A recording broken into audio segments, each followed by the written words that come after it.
Yo, it's your boy Ryan, Northwest Sports Fanatics, back at you with a new video. Today is Friday, October 25th, 2024, with your boy Ryan and the Northwest Sports Fanatics. Make sure you guys subscribe to the channel. Smash that like button either now or on your way out.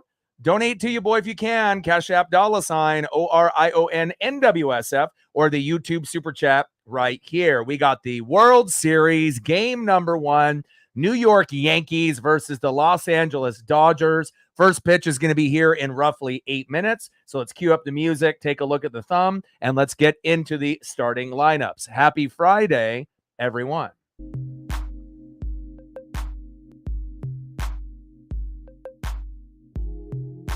And on the thumb on the left, we have Aaron Judge. And on the right, it's showtime, Shohei Ohtani. Now let's get into the starting lineups here first for the visiting New York Yankees. Leading off for the Yankees at second base, Gleyber Torres. Batting second, playing right field, Juan Soto. Batting third, playing center field, Aaron Judge. Batting cleanup, batting fourth, DHing tonight for New York, Giancarlo Stanton. Batting fifth, playing third base, Jazz Chisholm. Batting sixth, playing first base, Anthony Rizzo. Batting seventh, playing shortstop for New York, Anthony Volpe. Batting eighth, catching tonight for New York, Austin Wells. And batting ninth, the former Red Sox left fielder, Alex Verdugo. And on the mound for the Yankees, their ace, Garrett Cole. And now let's get into the starting lineups for the Los Angeles Dodgers. Leading off for the Dodgers at DH, Shohei Ohtani. Batting second, playing right field, Mookie Betts. Batting third, playing first base, Freddie Freeman. Batting fourth, batting cleanup, left fielder, Teoscar Hernandez. Batting fifth, playing third base, Max Muncy. Batting sixth, playing center field, Kike Hernandez. Batting seventh, catching tonight for the Dodgers, Will Smith. Batting eighth, playing second base for LA, Gavin Lux. And batting ninth, playing shortstop for the Dodgers, Tommy Edman. And on the mound for the Dodgers, Jack Flaherty. Let's go, baby. I'm ready. Should be a good one here tonight. East Coast versus the West Coast to do best in the business. Let's go. Daniel in the building. What's good? Cool Kid in the building. Cole in the building. And again, we're going to be shooting for 20 likes within the first hour, 30 to 50 overall, and 100 on the donos on every single stream. Cole has got it. Thank you so much. I appreciate you for helping out. Let's go. I'm ready. Should be a great series. And it's really going to come down to pitching and defense. You know, we know they have superstar players on both sides, right? Shohei Ohtani, Mookie Betts, Freddie Freeman, Teoscar Hernandez, as well as Gleyber Torres, Aaron Judge, Juan Soto, Giancarlo Stanton, Jazz Chisholm. But who are going to be the other guys that are going to step up? Rizzo, Volpe, Wells, Verdugo. Are they going to outplay Muncy, Kike Hernandez, Will Smith, Gavin Lux, Tommy Edman? I don't know, but we will find out here shortly. Let's get it, baby.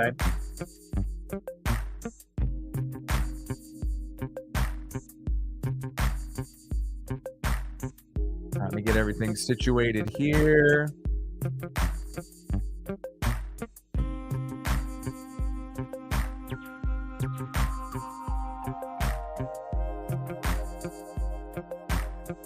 everyone is having a fantastic Friday.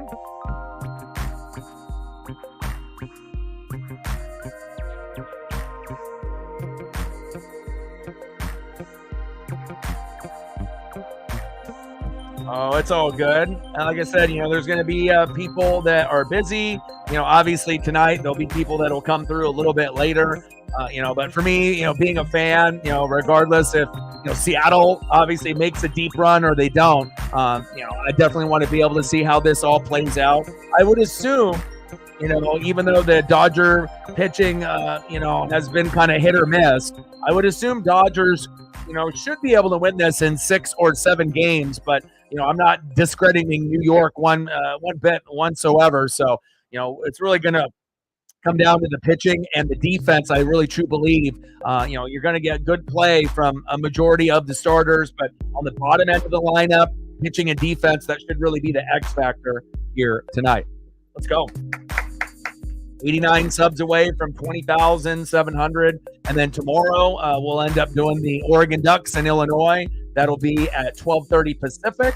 And I'm not sure if I'll have the energy to end up, having a half-hour rest and then calling World Series game number 2. But we'll see what the turnout is, obviously, here tonight. And that'll kind of determine if I do the World Series tomorrow on top of the Ducks game. Otherwise, we're just going to do the Ducks game tomorrow. And then on Sunday, we got the Cowboys and the Niners on Sunday Night Football. And then Monday, it's going to be the Steelers and Giants. But we'll probably skip that and do World Series game number 3 in New York. But it all kind of depends on what we end up getting for views and subs and just overall support, when we end up doing these streams. And that'll kind of determine what we end up doing throughout the rest of the World Series. Let's go, baby. I'm ready. And like I mentioned multiple times on the stream, make sure you guys are taking care of your mental health, addiction, depression, anxiety. These are things that not only I've gone through, but I know some of y'all are going through it now or have in the past. So if you're slipping into the darkness a little bit, make some minor adjustments to your daily routine. If you're not exercising, exercise. If you're not eating healthy, eat a little bit healthier. Cut back on the fast food. Listen to 30 minutes of music every single day. And if you do these basic things, it'll help you get back on track and it'll help you win the day. Let's go, baby. I'm ready. New York Yankees, Los Angeles Dodgers. First pitch is going to be here in roughly 1 or 2 minutes. Let's get it.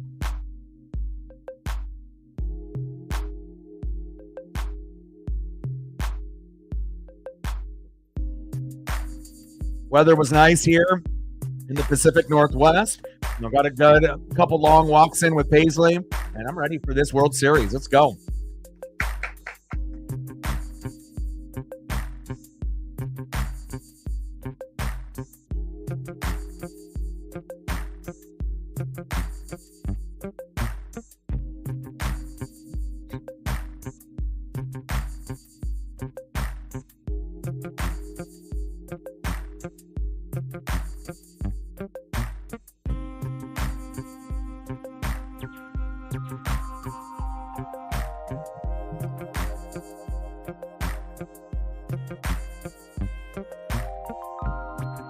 Let's go, baby. I'm ready.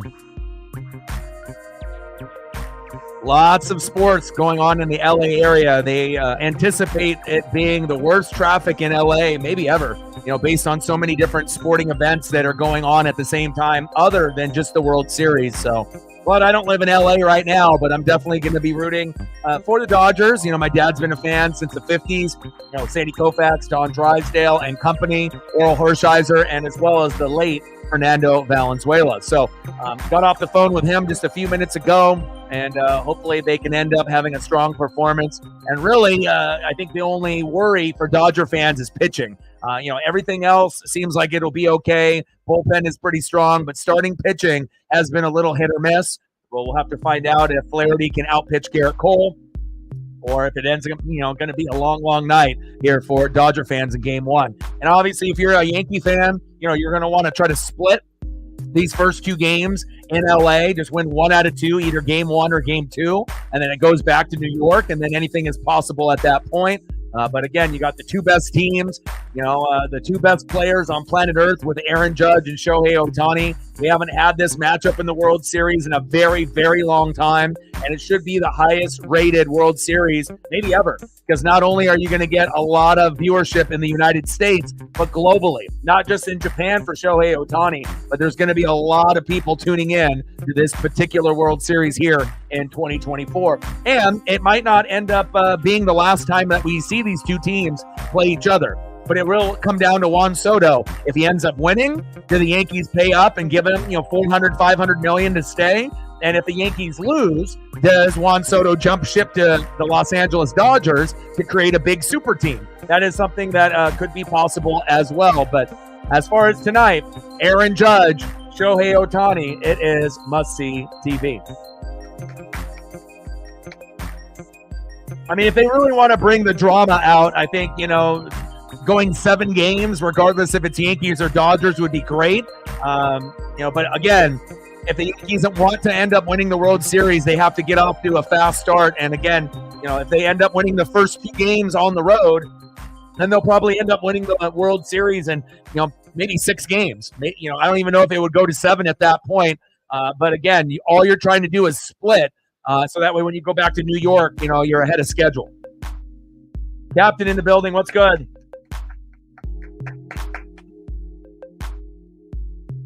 Let's go. How you doing, Captain? How's your day today?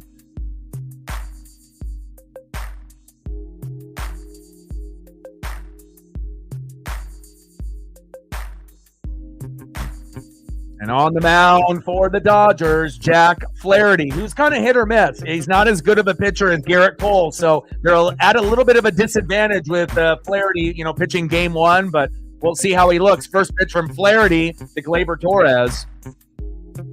96 miles an hour. That's a good start there. That's a ball. 1-0 count to Gleyber Torres.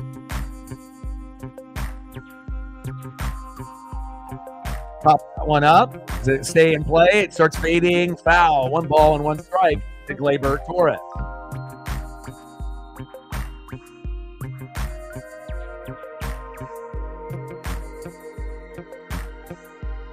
One pitch from Flaherty to Torres. Pitch right there in the zone. Should have been a strike, but called ball. 2 balls and 1 strike. Nice. Yeah, remind me about any of the other games that are going on for like college football and everything else, and I'll definitely turn that on. Torres, line drive to third base to Mad Max Muncy. 1 away. What a defensive gem by Muncy. Next up, right fielder, Juan Soto.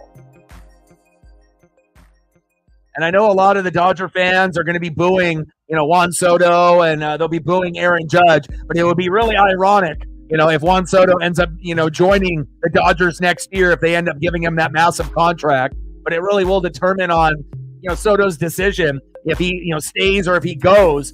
Probably if New York ends up winning the World Series or not. If they win, maybe he stays. But if he loses, maybe he jumps ship. Or if they win, maybe he just jumps ship anyways. If he wins with New York, I mean, again, it might be just a bidding war at that point. But you're going to have to probably pay about $400 or $500 million. So 2-0 count from Flaherty to Soto.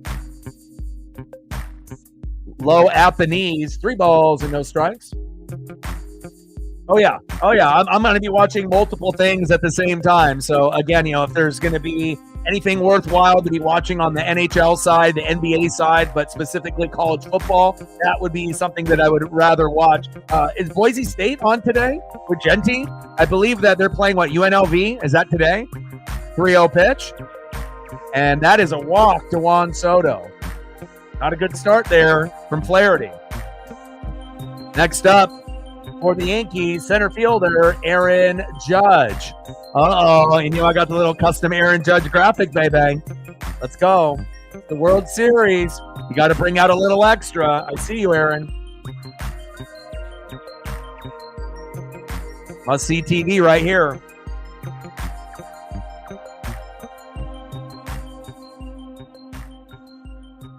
Top of the first, 0-0, runner at first, 0-1 count to Aaron Judge.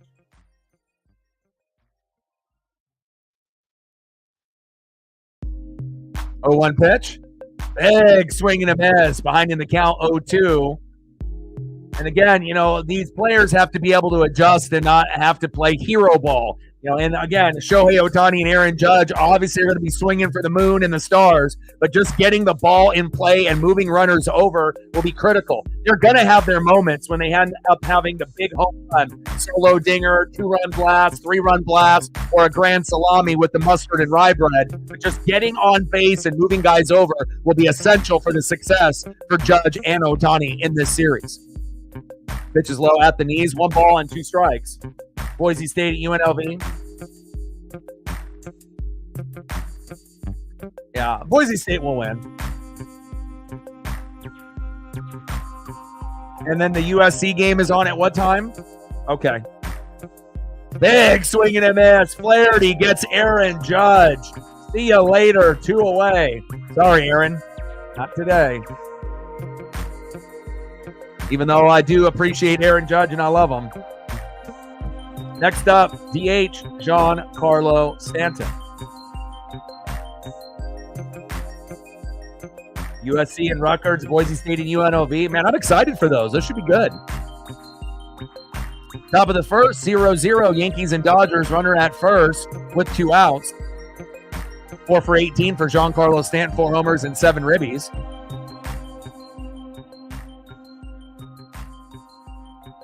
1-0 pitch. Right in the zone for a strike. 1 ball and 1 strike.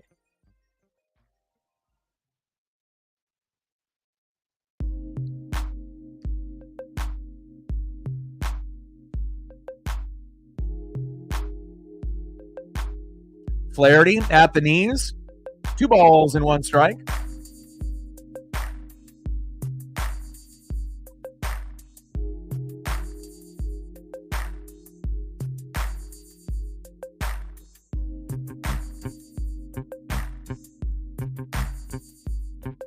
Two-one pitch. Pitch is inside to Giancarlo Stanton. 3 balls and 1 strike.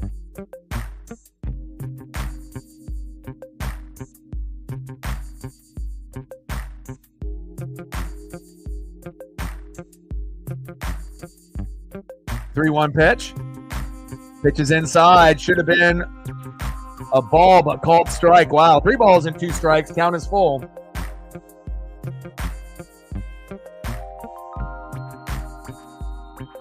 Like, sub, donate, comment, share. Help your boy out. Chopper towards third base. Oh, he fumbled the bag. An error for the Dodgers. What are you doing? Tommy Edman. And he has been pretty solid for the Dodgers, but a big error by Edman. Soto to second. Stanton safe at first. Uh-oh. Come on, Tommy. Don't be playing like that Cardinal bullshit right there. You got to be on it. It's the World Series. He's probably got a little butterflies, and I don't blame him, but you got to be better, especially if you're starting. Big error. Next up, third baseman could be the X factor for the Yankees, Jazz Chisholm. The Yankees are going to win the World Series. They need good production out of Jazz and Volpe and a few others. Jazz showing bunt. Strike 1.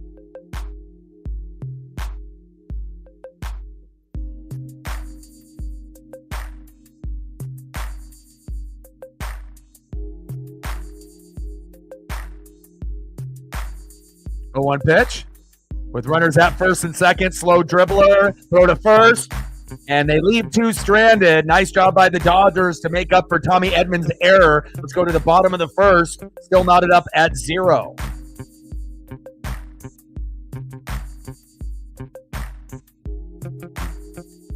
Leading off for the Dodgers at DH, it's showtime. Shohei Ohtani. Batting second, playing right field, Mookie Betts. And batting third, first baseman, Freddie Freeman.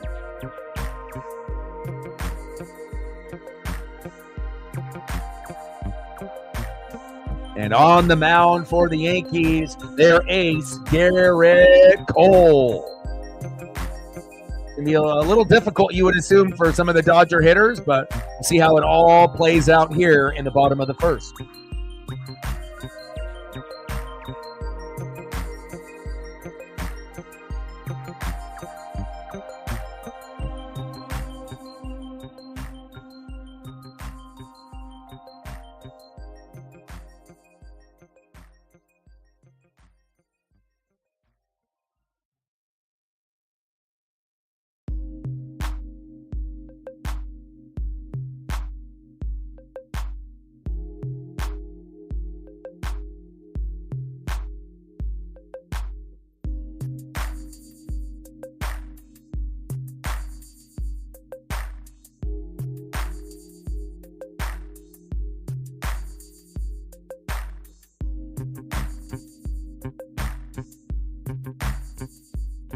Rutgers and USC at 8 o'clock. And then Boise State at 7:30. Okay. It's like, is there anything on right now? Was it Boston College and Louisville is on? But I think there's only 3 games on today. Louisville and Boston College. Boston College up 7-0 on Louisville. And then Boise State 5-1 versus UNLV. That's 6-1. Boise State ranked 17th in the land. And they got the Heisman potential winner in Genty. And then you got Rutgers 4-3 versus 3-4 USC.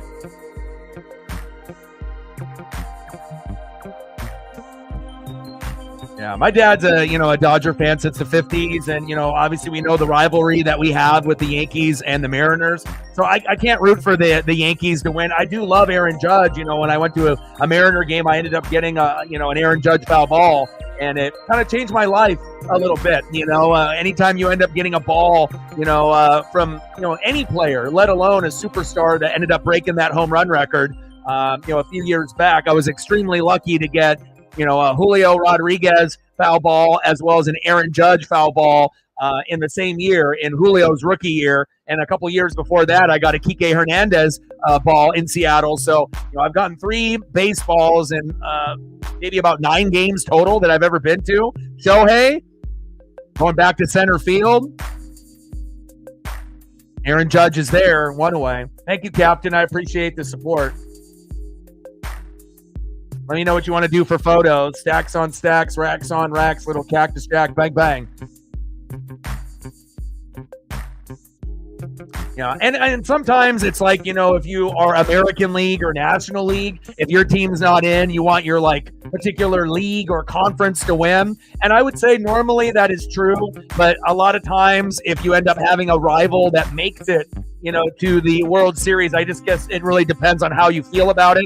It's the same thing like with the Astros. If the Astros would have made it against the Dodgers, there's no way I can root for them. I hope the Yankees play well, but I'd rather see my dad happy. And again, Fernando Valenzuela passed away. So, big part of, me and my dad's life. And, he's more of a Sandy Koufax, Don Drysdale, Clayton Kershaw kind of guy. But, whatever happens.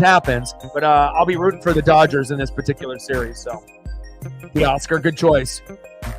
Mookie, back to the wall. 2 long hits off Garrett Cole into the outfield. That's a good sign for Dodger fans. And then Teoscar Hernandez photos in the Mariners.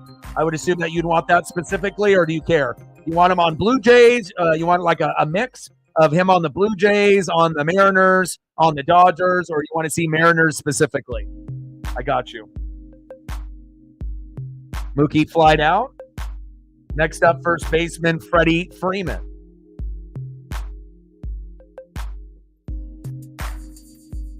Freddie chops that one towards first base, foul. Into the count, 0-1.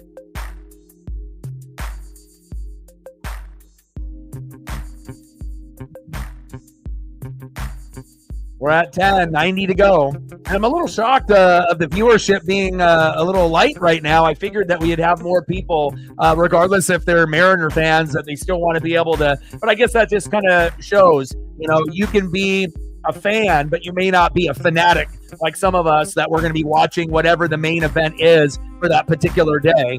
And maybe, some Mariner fans just don't care, or other baseball fans don't care unless you're a Dodger fan, a Yankee fan, or a hardcore baseball fan. But this we'll definitely monitor and see how things go as the day goes along. But if it's going to be kind of like this, I'm probably not going to do game 2 tomorrow, and I'm just going to do the duck game. There we go. Nice job, Freddie. Go, baby, go, baby, go. Go, baby, go. Nice. Freddie Freeman with a triple. Let's go. Hell yeah. Freddie.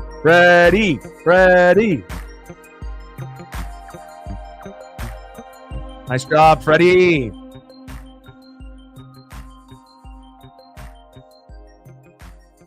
Freddie's got the best eyes on the team. Again, you don't really see him reaching for bad pitches. He's very, very patient. You might say he's the most patient hitter in baseball. Very, very good. First ballot Hall of Famer, Freddie Freeman. Yeah, I mean, because if I'm going to be doing the Ducks game with Illinois, that's at 12:30. By the time that one ends, it'll be like 3:30 or 4, and then I'm only going to have like a half-hour break, and then I'll have to, get situated for World Series game number 2. So we'll kind of see. I mean, I would rather do the game than not do the game. But again, it just depends on the support that we get, and maybe we'll do both. Maybe we do Ducks and we do Dodgers Yankees, but I'll have to kind of monitor and see where we're at with views and subs and donos, and that'll be the decision that I make. Little line drive by Teoscar Hernandez, and that is the end of the first inning. We're still knotted up here at 0.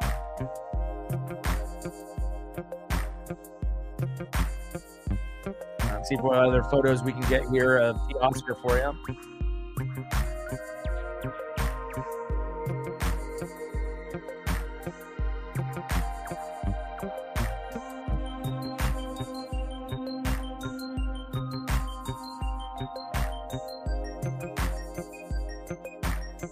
Be nice to see that S there in the World Series one day. Yeah, I wish we still had him, but he is a key piece, for the Dodgers, and everyone talks, about Shohei Ohtani, and as they should. But if they didn't have Teoscar Hernandez this year, they probably wouldn't have made it this far. And I think that's a fair statement. If you've seen like how good Teoscar has been, he won the home run derby with the new rules, right? But he's made a huge impact, not only in LA, but in the area, but also with what he does production wise, how it rubs off on the other players, good vibes only. And I wish we still had him, but again, how the Mariner organization is. We're very, very cheap. We're not the cheapest out of every team. We're about 15th or 16th in payroll out of 30, so it could be worse. But anytime you end up having a stud like this, you just hope that they'll end up being there. And unfortunately, they decided to, have him go. And, he found a good home here. And, if the Dodgers were smart, they would end up having Teoscar Hernandez in a Dodger uniform for the rest of his career. You wouldn't want a player like that to get away whatsoever. So he's up next here for the Yankees in the top of the second. Next up for the Yankees, first baseman Anthony Rizzo. Batting second, shortstop Anthony Volpe. And batting third, catcher Austin Wells.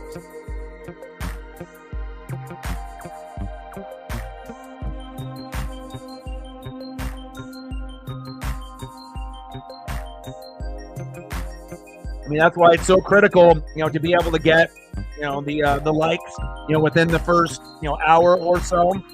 That way you might be able to hit the algorithm and then get more recommendations and whatnot. But, I mean, if I would have known it was going to necessarily, be like this, I could have done like college football or just taken the day off. But, I mean, I do appreciate the people that are watching and hanging out and spending time. But, sometimes, you never really know what you're going to be able to get. I mean, it's the fucking World Series. It's not just like a spring training game, but I guess, I guess some people just don't care. But, I mean, there's not really anything else that's going to be on this level that's on right now. But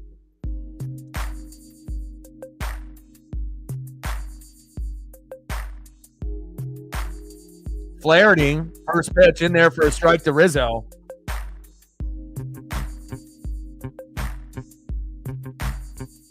But I appreciate you coming through and showing love and making sure that we're obviously in the green and not in the red or at a 0. So it really does mean a lot, especially with all the time and the effort and the energy that I put in with prep, making the thumb and everything else. And sometimes you'll end up getting crazy numbers, and sometimes it ends up being a little lighter than expected. So top of the second, 0-0. In the World Series, game number 1 here in LA. Flaherty, 23 pitches in, 1-2 pitch. Chop foul. 1 ball and 2 strikes to Anthony Rizzo.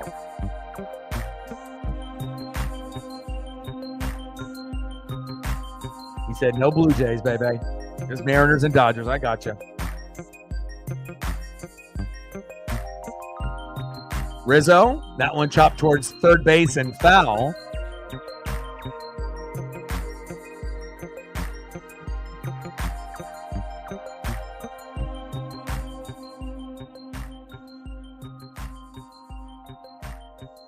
1-2 pitch from Flaherty to Rizzo. Pitches outside, low at the knees. 2 balls and 2 strikes.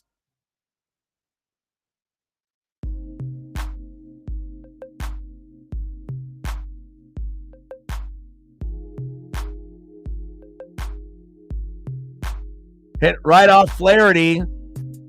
And that is a single off a ricochet off of Flaherty there. Nice job by Riz. Next up, shortstop, Anthony Volpe.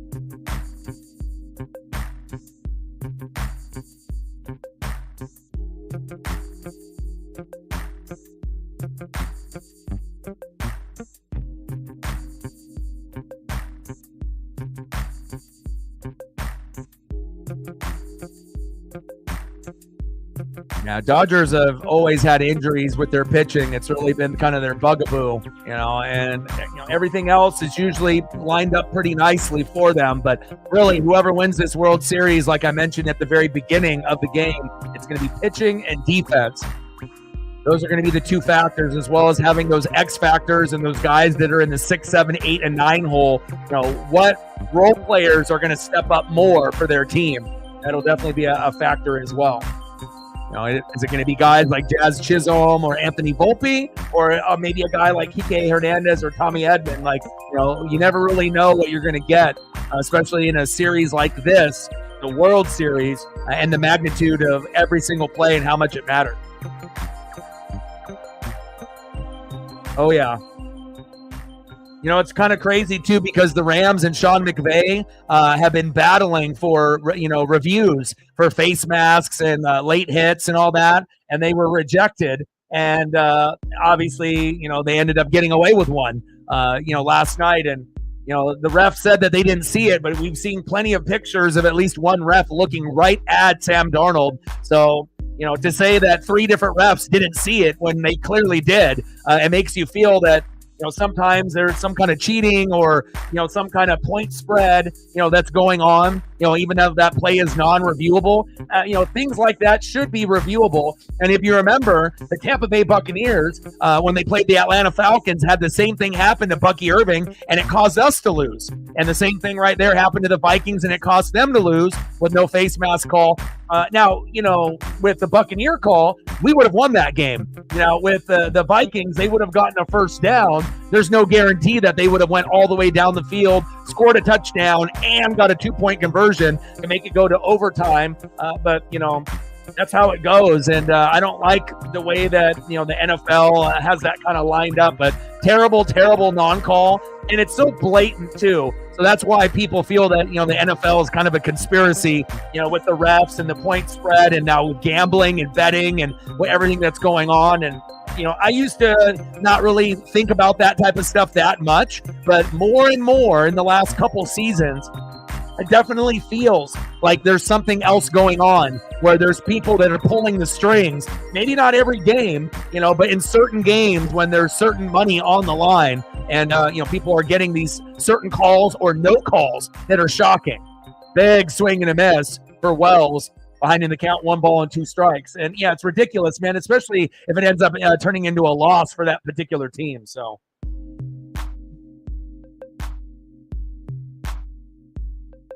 One-two pitch. Pitch is low at the knees. 2 balls and 2 strikes.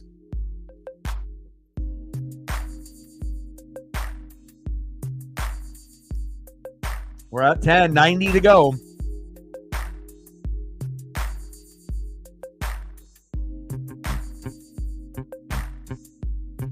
Two-two pitch. Chopper towards first base. Lux with the throw to Freddie Freeman. Got him. 2 away. Runner advances to second.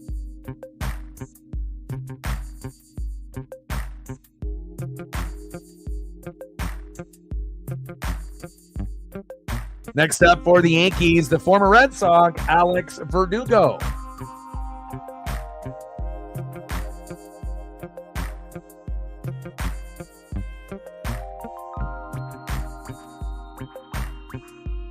Verdugo, a Dodger, Red Sox, and a Yankee. The trifecta. You're not going to see that too often. Usually maybe Red Sox and Yankee or vice versa, but all 3, that's pretty amazing. Top of the second, runner at second with 2 outs. 0-1 pitch low at the knees for a ball. 1 ball and 1 strike.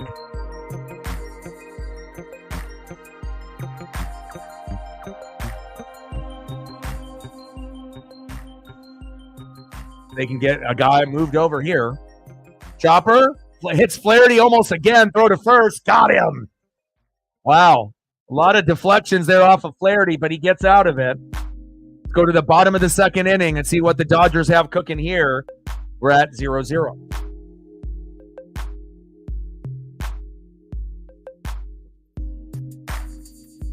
Next up for the Dodgers in the 5-hole, third baseman Max Muncy. Batting second this inning in the 6-hole, center fielder Kike Hernandez. And batting third in the 7-hole, catcher Will Smith.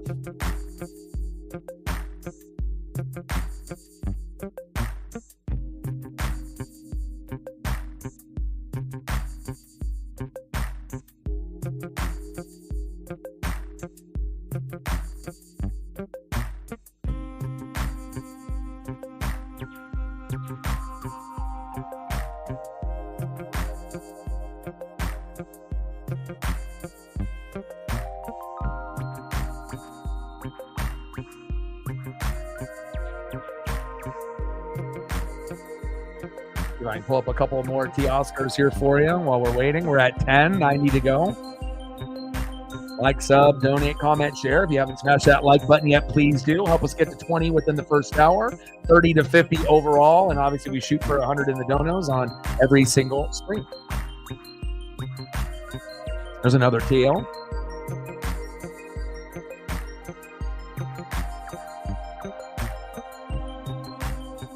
Squeeze in at least maybe one more here before we get back from the commercial.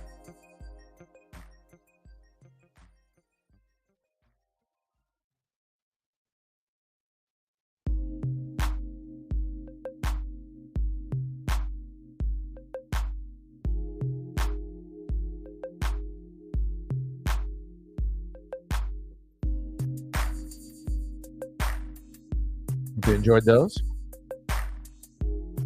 Yeah, I mean, you love college football, it sounds like, as much as me. I mean, usually, for scouting for the NFL and for the, the channel and just being able to do it on my own. I mean, I'm usually watching, I would say minimum 3 full games, but typically about 4 or 5.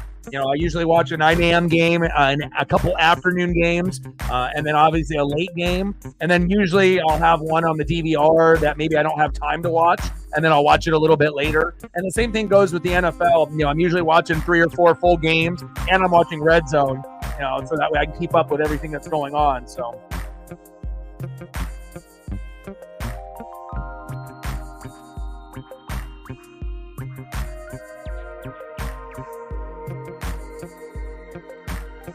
Koufax, that's my guy.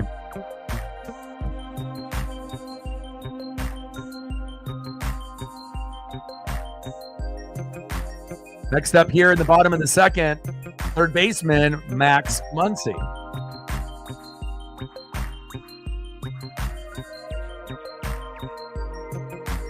One-0 pitch from Cole to Muncy. Pitch is low into the knees. 2 balls and no strikes. Notre Dame Navy. Is Navy good enough this year to pull off the upset? We'll find out. Pitch in the zone, curveball, knuckle curve for a strike. 2 balls and 1 strike from Cole to Muncy.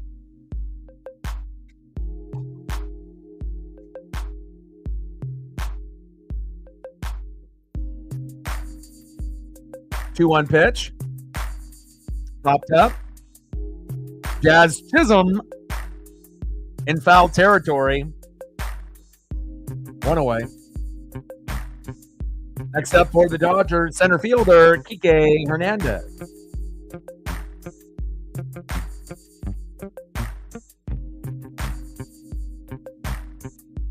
X factor right here.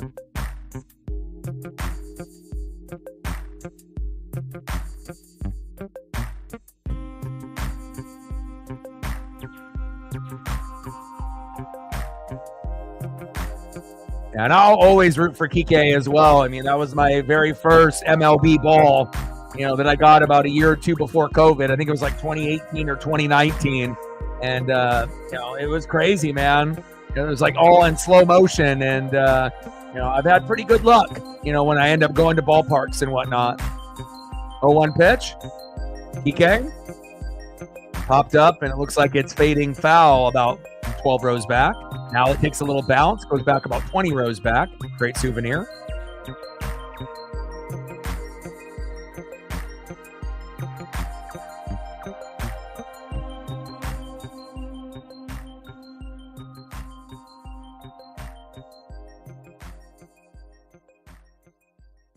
O2 pitch from Cole to Hernandez. Big swing and a miss. Down goes Kike. 2 away. Next up for the Dodgers, catcher Will Smith.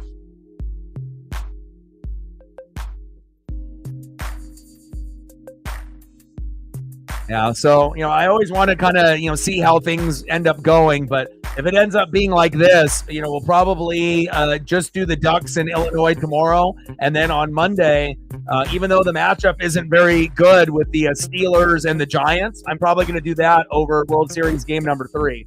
I want to be able to do this, but again, we have to be able to get the proper support for me to do it. And, if a shitty NFL game is going to get more, people coming through to hang out than a World Series game, then, I can end up having it on in the background and I can watch both, but I got to be able to do what makes sense for the channel. So unfortunate people don't care, about this particular World Series, but, I'm locked in and I'm enjoying it, but I guess, some people, they just don't care.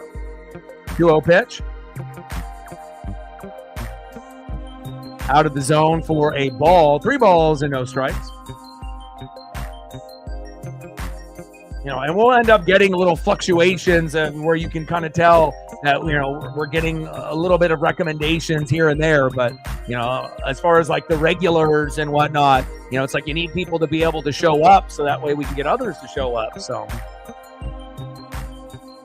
that's why, doing like NBA and, sometimes with the NHL, it's you got to be very careful on, what you decide to do. And sometimes things end up being, better. And sometimes it ends up being a little bit of a disappointment. So that one chopped foul. 3 balls and 2 strikes.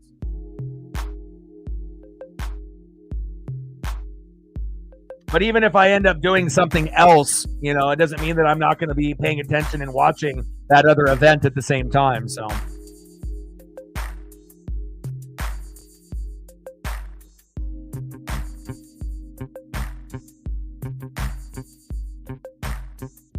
Three-two pitch. Got him. Garrett Cole with the heater. End of the second inning. We're still knotted up here at 0.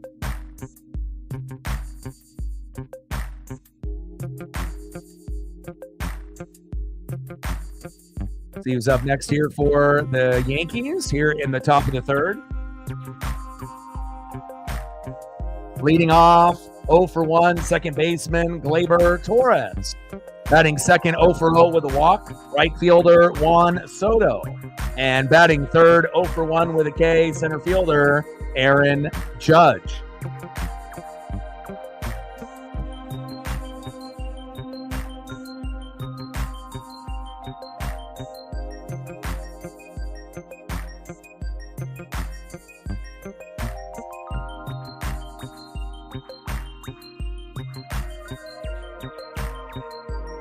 Yeah, I mean, I think, just NFL fans, and obviously, I feel like college football and basketball and NHL and the MLB and NASCAR, it's very hit or miss, but if you do the NFL, more times than not, that's going to be everyone's kind of favorite. I like doing the, WWE PLEs once a month. And once we get Netflix to pick up Monday Night Raw going into January, if we end up having bad Monday night games or it's not football season and there's only like basketball or hockey, I would rather do Monday Night Raw. And that will, bring another audience and some of the regulars here as well. So, it is what it is. But yeah, I mean, I am a little shocked. I figured there would be way, way more Again, and not every Seattle Mariner fan is going to be engaged in this particular World Series, but they might be running errands or doing other things. But that's why you just never really know what's going to happen day in and day out. So.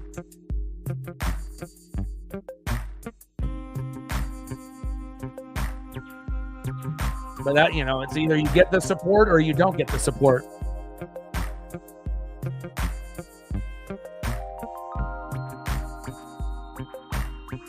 Yeah, I mean, we can get more people doing any football game. Hell, we could end up having the worst teams in the league play each other and get more. But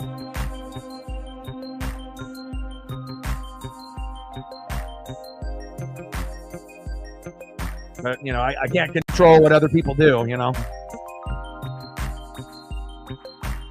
Top of the third, 0-0 Yankees and Dodgers in World Series game number 1.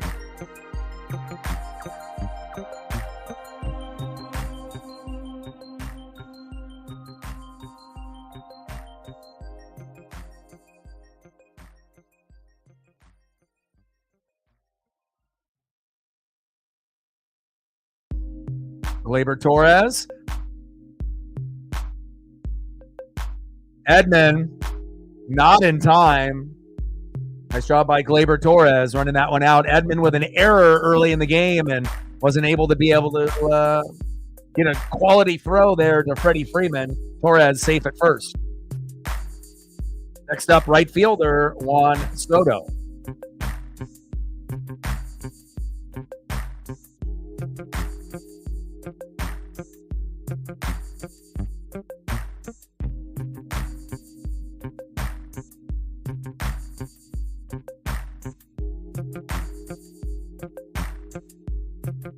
World Series game number 1 in LA. We're knotted up at 0. Flaherty on the mound.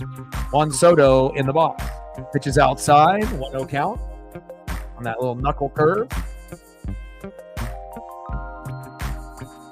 Now, it's just a little crazy to me though, considering he did almost 150 plus Mariner games, and I sprinkled in a few Dodger games throughout the season and whatnot, but.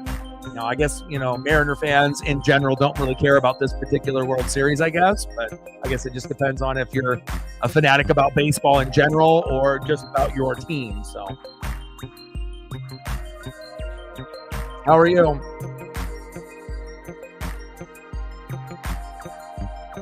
Top of the third, 0-0. Yankees and Dodgers. Pitch at the knees for a ball. 2 balls and 1 strike.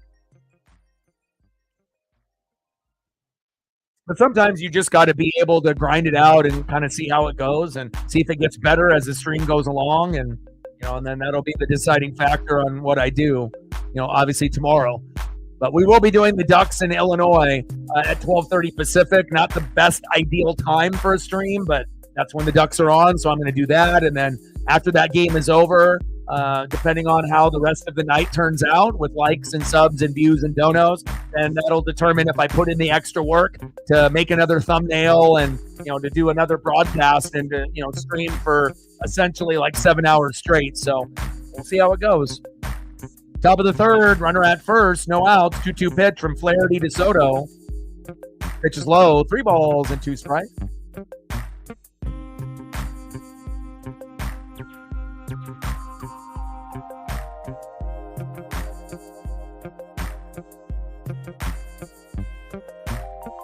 So it's the real deal, but you are going to have about $500 million, if you're going to want to sign them to something long-term, 10 plus years. So, there's not very many teams that got that kind of money. Yankees and Dodgers do, but chopper right up the middle, double play, Edman, got him, baby. There we go.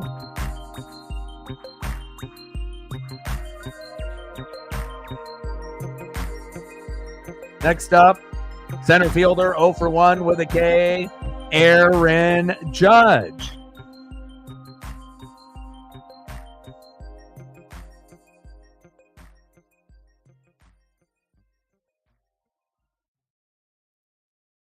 Big swing and a miss for Aaron Judge, behind the count 0-1.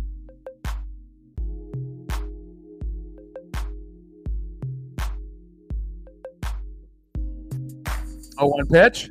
Big whiff. Behind in the count 0-2. Judge and Ohtani, remember, you can't be playing hero ball. You just got to get the ball in play. We had to deal with that with Julio Rodriguez in the regular season, and he made the adjustment late. But again, we know that these guys are going to hit those moonshots at some point in the World Series. But again, you have to be able to get on base and move guys over, and then just let the game come to you instead of swinging for the moon at every at-bat. 0-2 pitch. Judge crushes that one and fading foul. Yeah, Dodgers have a mismatch, though. Cole is better than Flaherty, if we're being honest. I think Dodgers starting pitching is kind of the weakness of the team. So, pitching and defense are going to be key if the Dodgers want to win this in 6 or 7. But so far, Flaherty hasn't given up that big home run or that big RBI just yet, so...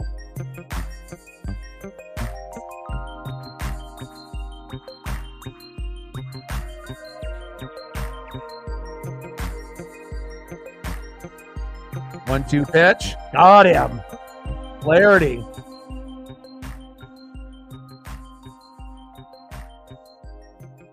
Nice shot by Flaherty. Staying strong.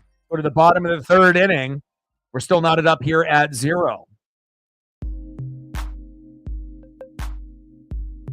Next up for the Dodgers, 0-for-0, second baseman Gavin Lux. Batting second in the 9-hole, shortstop Tommy Edman, 0-for-0. And we're back at the top of the order. It's showtime, 0-for-1, DHing Shohei Ohtani.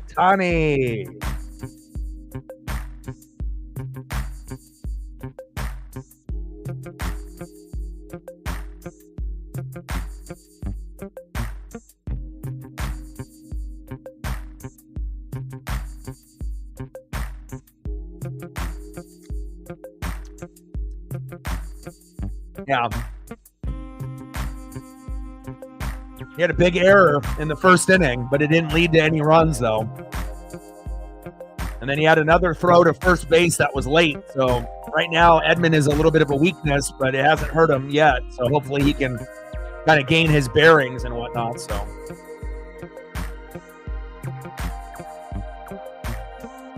But I think most people, if they had a choice,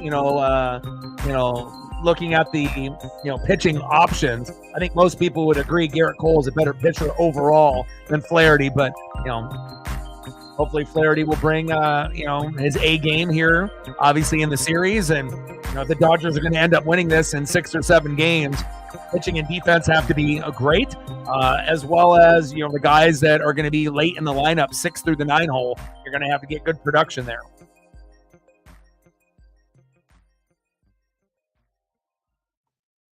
Like, sub, donate, comment, share. If you haven't smashed that like button yet, please do. Help us get to 20 within the first hour and a half.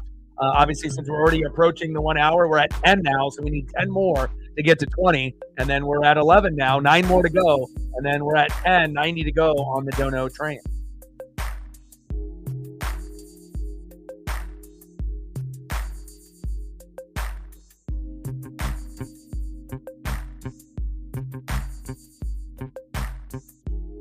Then we got some good college football coming up here in a couple hours. We got Boise State with Genty, maybe the Heisman winner going against UNLV. And then you got USC on a half hour later as well. So I'll definitely be tuning into those matchups. Rutgers and USC at 8. But I'll probably tune in a little bit more to that matchup with UNLV and Boise State. So.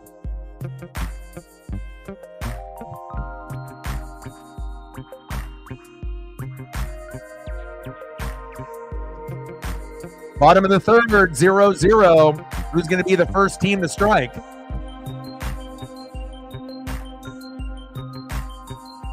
And obviously the Dodgers are going to try to win it for Fernando Valenzuela.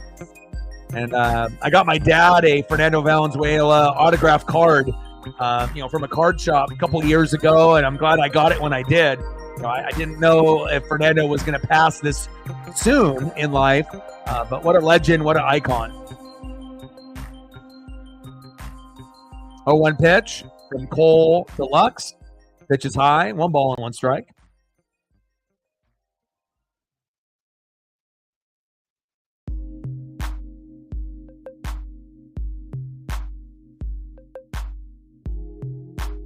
One pitch.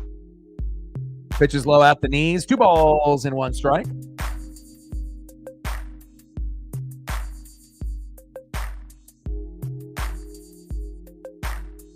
Always good to get off a little bit early on Friday. Bottom of the third, 0-0. Yankees and Dodgers here in LA. 2-1 pitch from Cole Deluxe. Lux crushes that one. Back into the warning track. 1 away. Next up, the former Cardinal shortstop, Tommy Edman. Let's see if he can make up for that error that he had in the first inning. He's actually been very good for the Dodgers since they brought him over.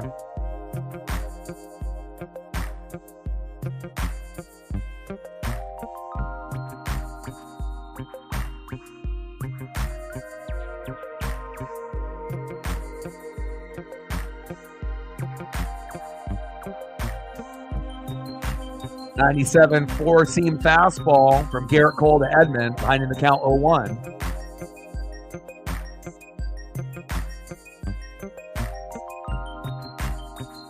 One pitch.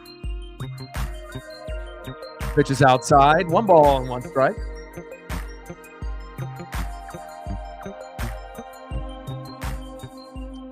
You liking the new job? 1-1 pitch. Pitch is inside. 2 balls and 1 strike.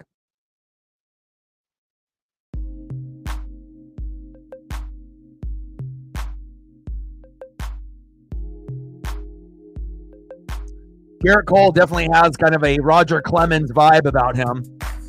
And Edman flies out to first, 2 away.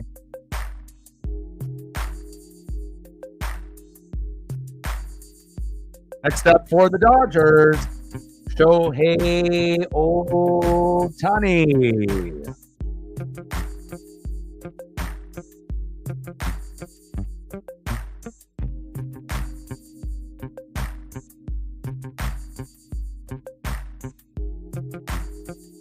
I mean, Shohei is so big in Japan that they actually postpone certain shows that are supposed to be on Japanese TV just for the Dodgers and to watch Shohei Ohtani, which is understandable. For him to be able to do what he's done in his career and then finally be able to be in the World Series, it's just a matter of time before Shohei Ohtani wins a World Series, regardless if it's this year or next year or the following year. He's going to end up getting at least one. But realistically, he'll probably end up getting a couple before he's done.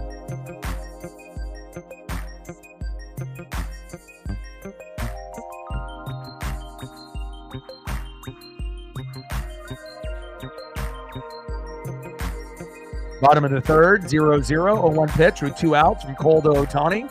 And you can definitely tell with the pitching, they're being very careful on how they pitch Judge and Ohtani, which they should be. You just can't have it right down the middle. You make a mental error, one swing could be the difference in the game.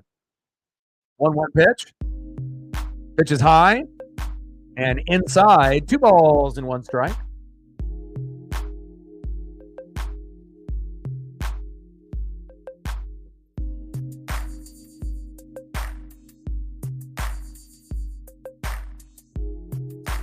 Two-one pitch from Cole to Ohtani. Crush that one in a sinker. That one goes foul. 2 balls and 2 strikes.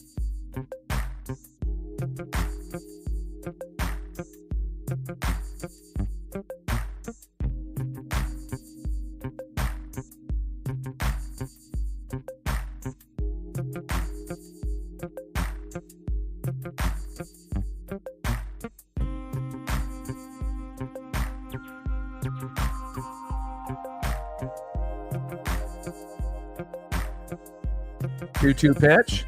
Got him. Great pitch by Garrett Cole on Shohei Ohtani. End of the third inning. It's a pitching duel, and we're still knotted up at 0. And I guarantee not every game in this particular World Series is going to be like this. We're going to have a few games where it might be, you know, a 2-1 final or maybe like a 3-2 final where it's a little bit low scoring. But there's going to be a few games where the runs are going to be, there's going to be a lot, and we're going to end up, I would assume, at least 1 or 2 games in the World Series. We're going to get above 5 runs for both teams, but it doesn't really look like it's going to be here tonight until, obviously Flaherty and Cole go out, and we'll see how the bullpens look. But right now, we have a pitching duel. End of the 3rd inning, we're knotted up at 0. Let's see who's up next here for the Dodgers. Or, excuse me, the Yankees in the top of the 4th.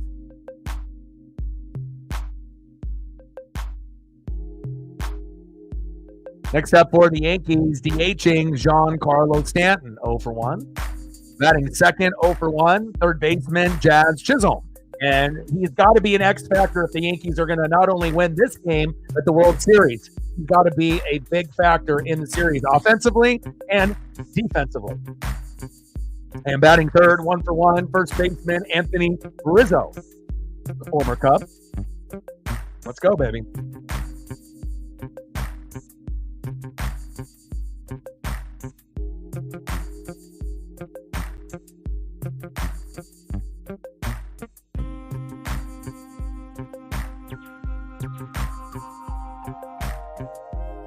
Yeah, injuries are terrible, but you know what's even worse than the Darisaw injury out for the year? You could already tell he was probably out for the year the way that he was hobbling and having to get assistance from a trainer from the left and the right.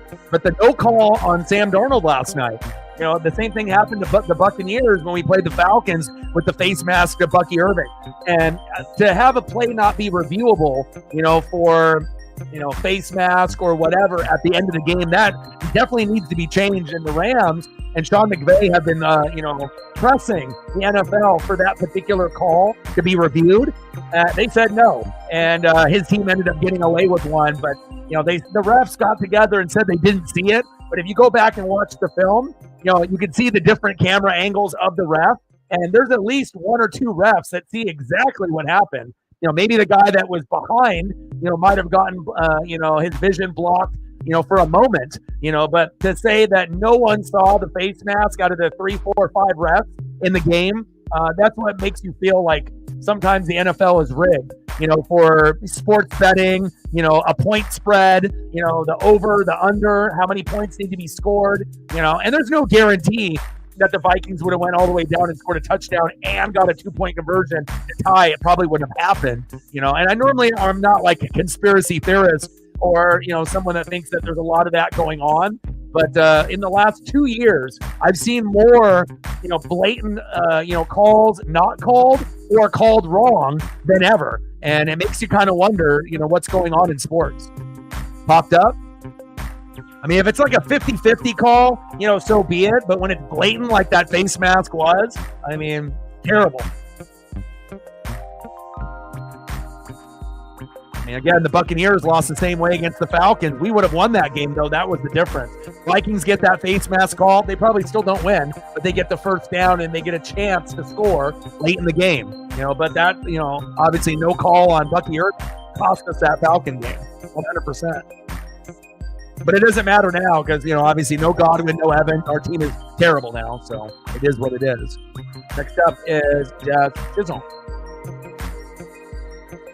Chopper towards first. Easy routine play. 2 away. Next up, first baseman, Anthony Rizzo.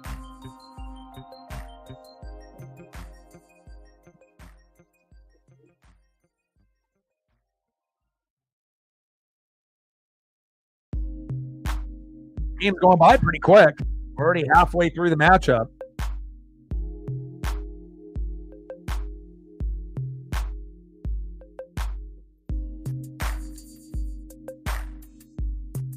Pitch right down the middle for a strike, 0-1 count.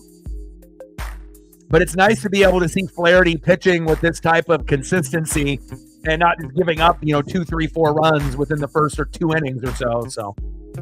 And I know Flaherty, ended up coming to the stadium with a Fernando Valenzuela jersey. So, Fernando Mania is definitely running through the veins of the fans there in LA and across the globe.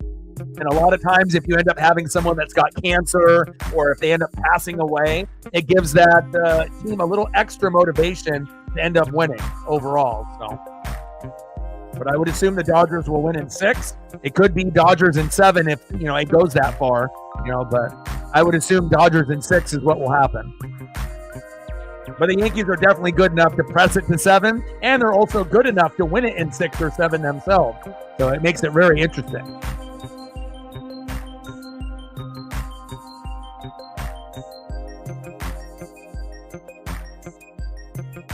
I got a chance to talk to my dad, and we were concerned a little bit about the starting pitching. But so far, Flaherty looking like a gem, an ace out there. Good for him.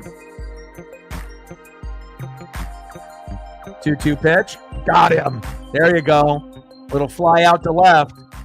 Go to the bottom of the 4th inning. Let's see who's up next for the Dodgers.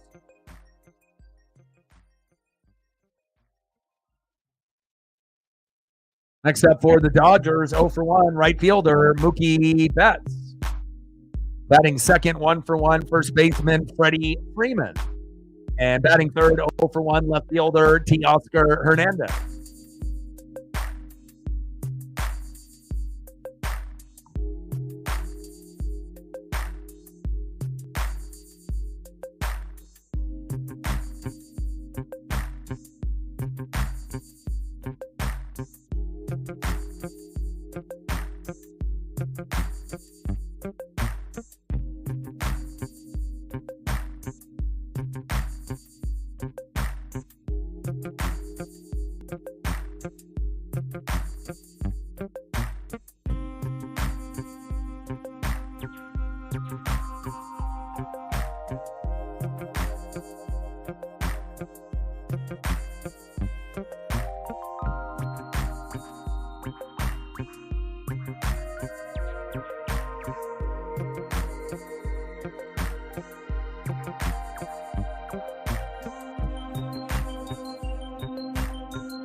Hopefully we'll end up getting some RBIs or home runs. Get some kind of point totals on the board, but we're probably going to have to wait for the starting pitching to go out for that to happen. So the schedule for the next 2 days, we're going to do Oregon and Illinois at 12:30 Pacific. Then on Sunday, we're going to do the Cowboys and the Niners for Sunday Night Football. And then Monday, we're going to end up doing Monday Night Football. We'll do the Giants and the Steelers. So it was all going to kind of depend on, if we were going to get support or not, with the World Series. But it looks like that nobody cares. So if nobody cares, then, obviously I'm not going to, spend all the extra time and effort and energy to do something where people don't care. So.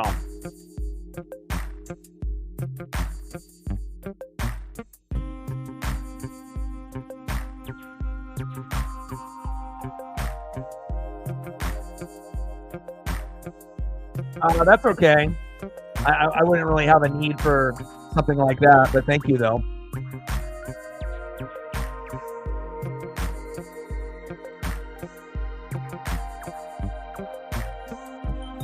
First pitch to Mookie Betts for a strike.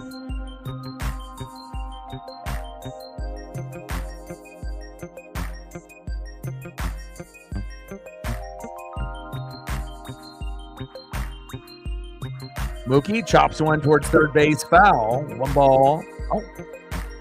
0-2 count.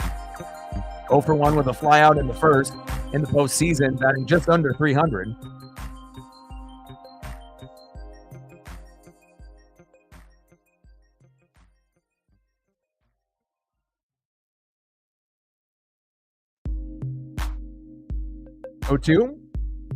Pitches outside. 1 ball and 2 strikes.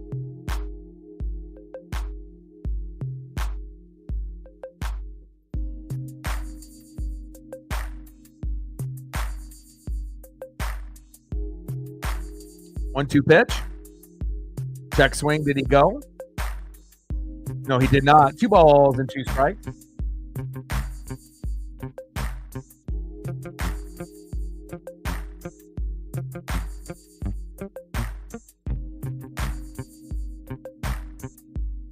Two pitch. Popped up and is out. 1 away. Rizzo with the over-the-shoulder catch. That was beautiful. 1 away. Next up for the Dodgers, first baseman Freddie Freeman. 1 for 1. See if he can make it 2 for 2.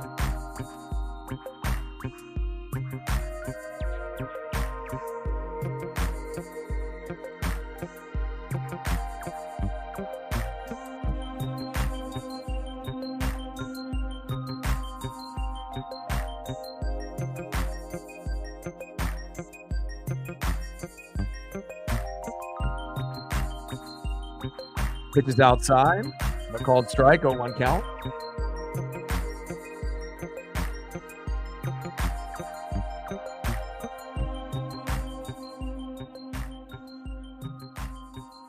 Got one chopped foul, behind in the count, 0-2.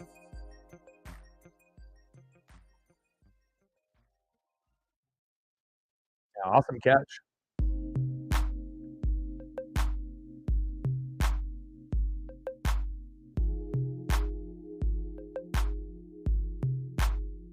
O2 pitch. Chopper towards first, foul. So behind in the count, 0-2. Broken bat there by Freddie Freeman.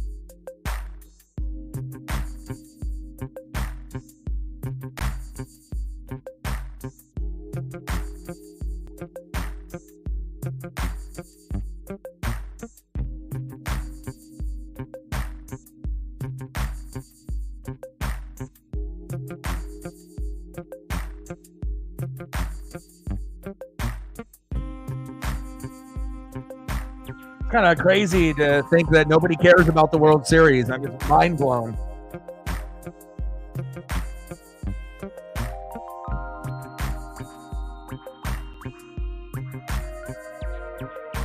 Freeman grounded out to first. Broken bat again, 2 away.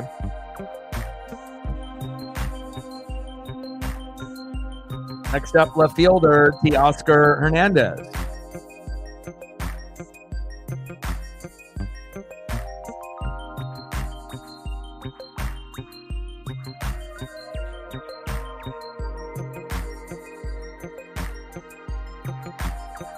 Oh, nice.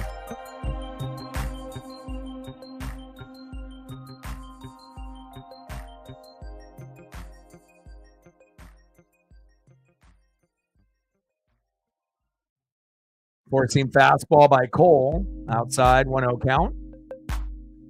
Bottom of the fourth, 0-0 Yankees and Dodgers. World Series game number 1 here in LA. Cole pitches to Teoscar, crushes that one foul. 1 ball and 1 strike.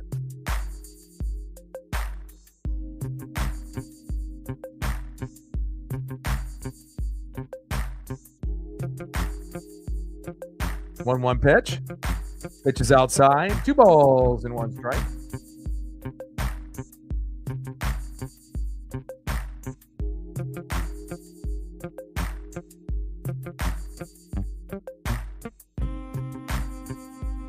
Two-one pitch. Big swing and a miss by Teoscar. 2 count. Reflect, thank you so much, man. I was about to say, man, like, if I would have known that, no one really cares about the World Series, I would have never even done this stream. But sometimes you don't really know until you get into it. But thank you so much for making the stream worthwhile. Yeah, no, I hear you. Yeah, he wants both of them to lose, and I feel a lot of Mariner fans are in the same type of mindset. But thank you so much for the support. But I don't. I felt like I expect many people, but I guess for some people they just don't care, or they're busy, or a combination of both. But thank you for your support and your generosity. And again, if I was more into the Blazers when I was younger, I would have definitely said that Clyde Drexler champion jersey, from the 90s. I would have said, yeah, grab that and then send it to me if you could. But at this point, at the moment, I don't necessarily need it, but I really appreciate you thinking of me. Stacks on stacks, racks on racks, little Cactus Jack, bang, bang. We might have limited viewership, but we're still getting support by the goats in the room and Captain Oreo and Reflect holding it down for me. And I appreciate the two of you guys very, very much. Thank you. You're awesome, man. Thank you so much. Go Mariners. Thank you, man. Because I was thinking, after, doing this particular stream, man, it's like, if I would have known it was going to be kind of like this, maybe I wouldn't even have done it. But I'm glad I did. And I'm glad that you came through to show some love. Stacks on stacks, racks on racks, little Cactus Jack, bang, bang. Thank you so much. Appreciate you. You're a gem. Thank you.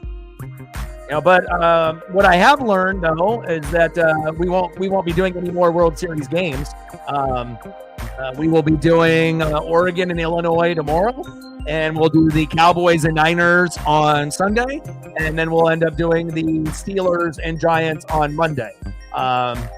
Now, if things, change, I'll let you know, but I think that's probably going to be the best. I'll still have the game on. It's just that we won't stream it, and I'll be able to go about it that route. But thank you so much for your support and going above and beyond.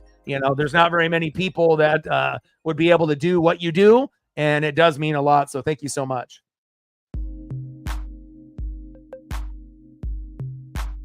Mariners fans holding it down. Thank you so much. I mean, you pretty much made a stream that could have been a disaster, a successful one. So thank you so much. I really, really, really do appreciate it. And again, it's like it takes a long time to be able to go through and, make the thumb and make sure it looks good. And, it's attention to detail, and then to get all the photos of the starting lineups and all the prep work and, calling the game and, and like I said, I was just a little shocked on how things were going. So thank you so much. Reflect showing all the love and support. Thank you so much. Stacks on stacks, racks on racks, a little Cactus Jack, bang, bang.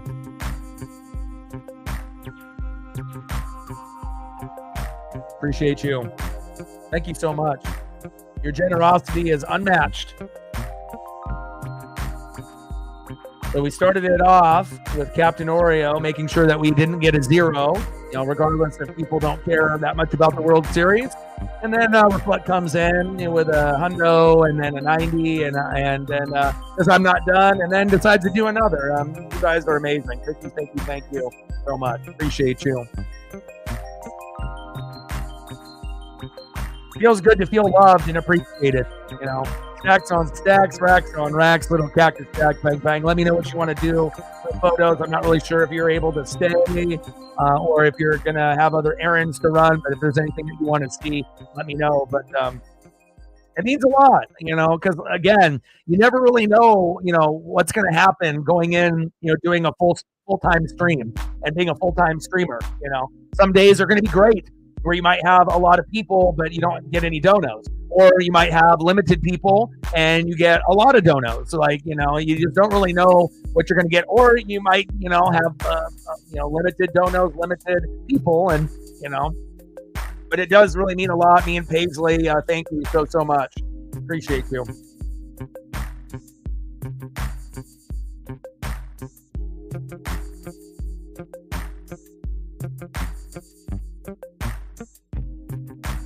Got the Harbaughs in the building. Rob Lowe, all the celebrities.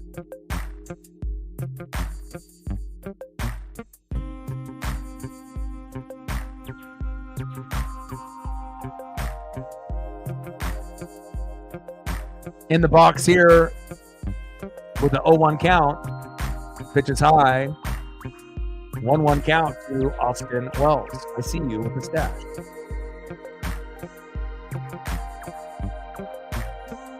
That's great. Let's do that. Let's get some Mariner representation on here, huh? Did you find anything at the thrift shops? Did you find anything like Mariners related or anything that was worthwhile on actually buying, or did you just see that King Griffey or the Clyde Drexler champion jersey from the 90s there? A little worn. 48 is typically an XL, so if it was fat me, I wouldn't have been able to fit in that. But now I would have been able to probably squeeze into that, even though it's more of a kid's XL and stuff. But still, a cool find in the wild. I mean, there's going to be a lot of people in Oregon that, obviously have memories of Clyde the Glide Drexler and still ends up being their favorite player. Besides, certain individuals like Terry and Jerome and Buck and Duckworth and Cliff Robinson. Big swing and a miss. Got him. 5th strikeout there for Flaherty.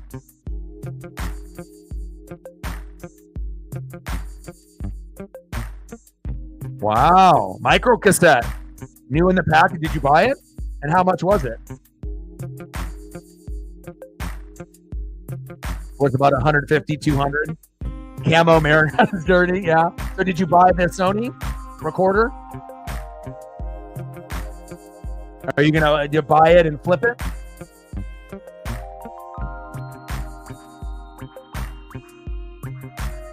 $1.25. You bought it for $1.25? Holy cow. So I assume you're going to throw it up on like eBay or something and sell it?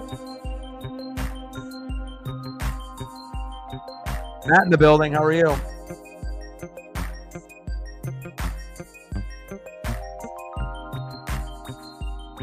Verdugo? Right over Edmonds' head. Edmonds had some bad luck here today. He had an error in the first inning. Had a hard hit ground ball that he threw late to first. And that one just goes right over his head. A little bad luck. But obviously, if you're going to end up getting base hits, hitting it at Tommy Edman looks like the key.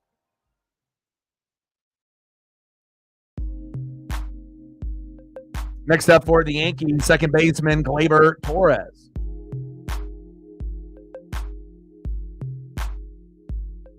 Gave it to a friend. Nice. It's always good when you can end up finding things in the wild. Like, for me, as Paisley just walks into the room here. Hi, honey. I would rather try to find like collectibles, in the wild, and try to find them myself rather than just like, buying it, somewhere at an online store. Getting it on eBay is one thing, but if I can find it out in the wild, it's always a little bit more exciting and whatnot. So I know, honey. Daddy has to work, honey. Chopper. Wow, Muncy. Throw to first. Got him. Wow.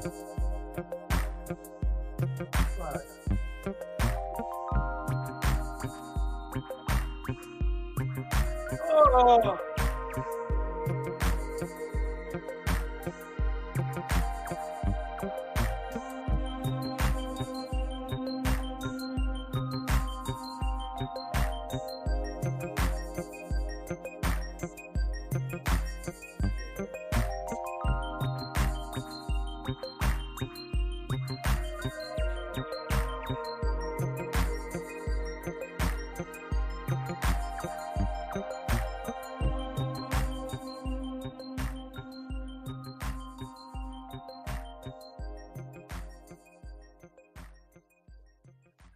She does, and I haven't seen her. She's, she's on my hip all the time and whatnot. But sometimes she'll get in these like modes where, even when she knows that I have to work or I got to do something, but she loves Dad very, very much. Let's see if we can get some good photos up here.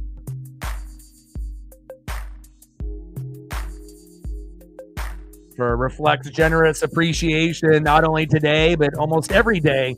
And we are honored to have someone like that to be able to support the channel.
It would be much better if we had the Mariners in the World Series.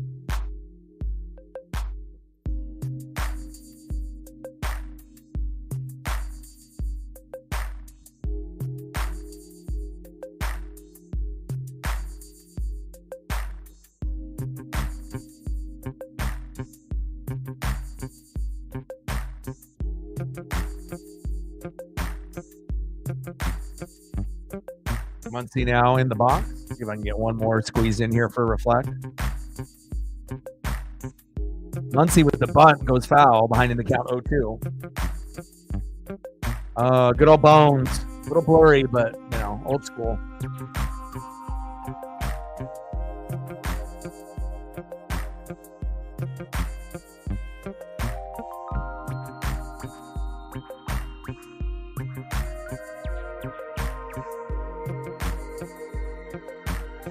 Oh-2 pitch. Pitch is high. 1 ball and 2 strikes.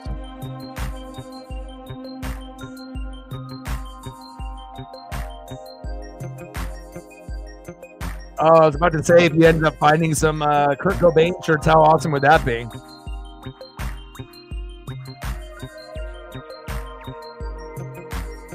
Yeah, I mentioned that in the stream yesterday.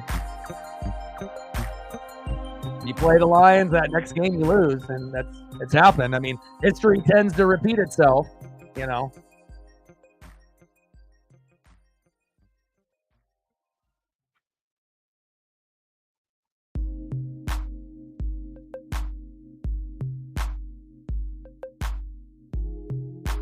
don't know. Cowboys don't look very good, bro. And even with Ayuk being out for the year and Jennings is out, we'll see what ends up happening in that particular matchup. But I highly doubt the Cowboys will win this weekend. Bottom of the 5th, 0-0 with 1 away. World Series game number 1. Captain Oreo and Reflect coming through in a major way. I appreciate it very, very much. 0-2 pitch. That one gets crushed foul by Kike Hernandez.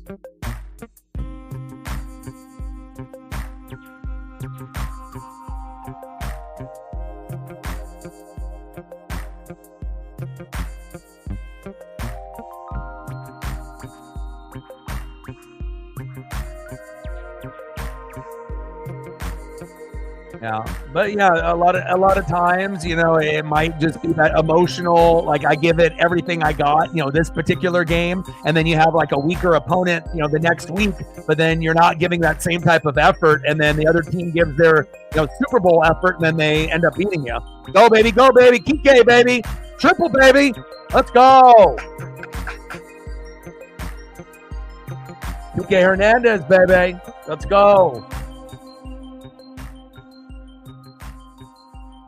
And again, Kike's postseason home runs are huge.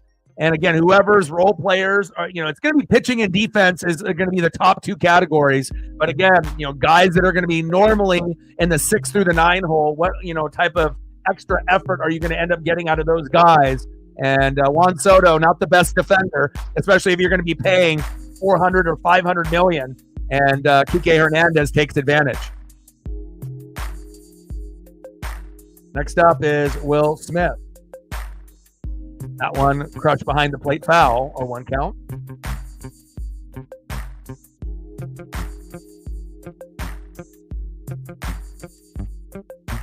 Next up is catcher Will Smith. Kike Hernandez at third with 1 out. Are we finally going to get something on the board? Feels like it. Now the Dodger fans are finally in it.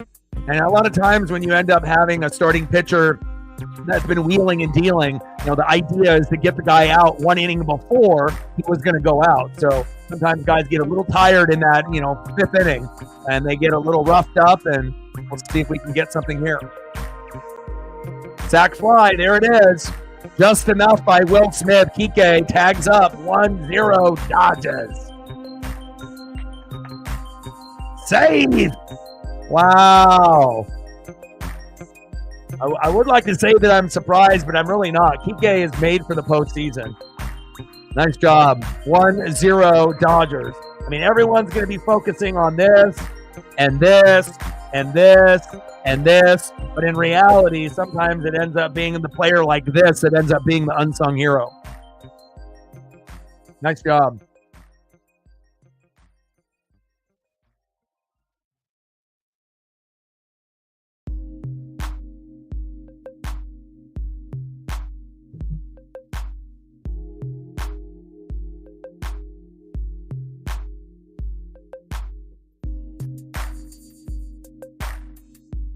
Pitch is high, 1-0 count.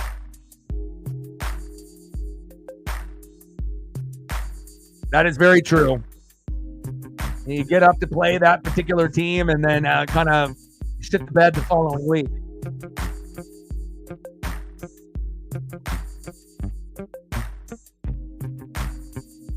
I'm going to go check up on Paisley real quick. She's kind of whining a little bit. Let me check up on her and we'll get some more photos for Reflect here in a second.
All right, I'm back. Just had to make sure she was okay. 1-0, Dodgers, end of the fifth. Kike Hernandez coming up big with Will Smith. See if we can get a few more photos here for Reflect.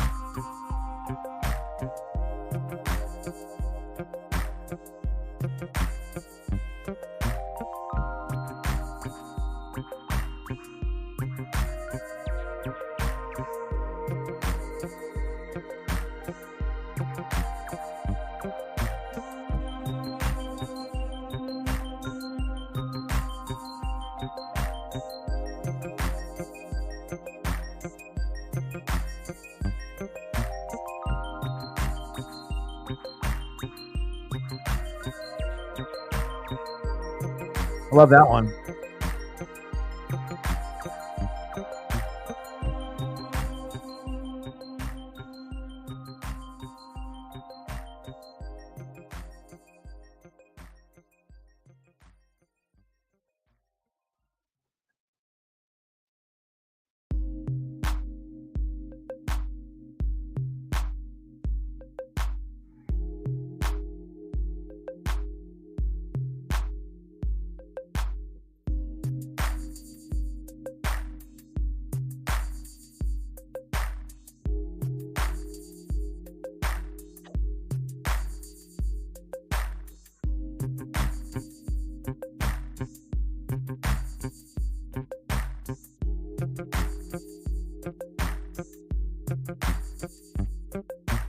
We got some college football on here pretty soon, too. In about an hour, we got Boise State with Genty going against UNLV.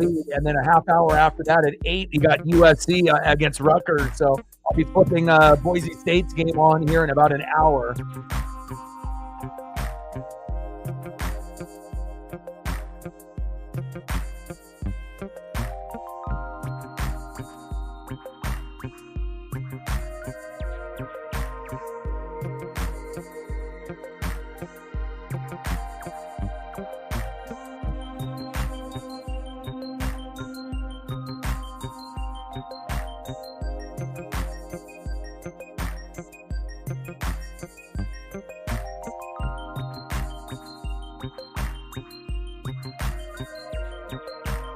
This one right here is a little bit too blurry for my liking, but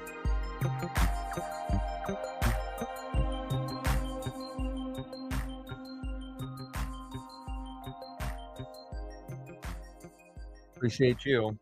I got to delete a lot of these, make some more room.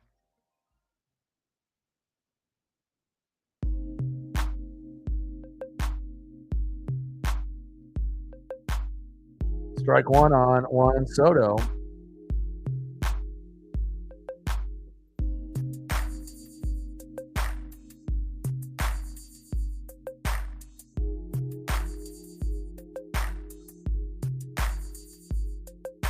Pitch outside, 1 ball and 1 strike. We're in the top of the 6th, 1-0 Dodgers.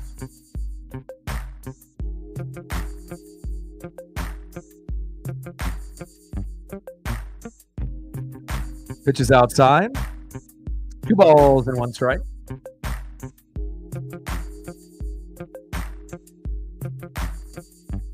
Oh, the Brazilian beast is back. Lucas, what's good?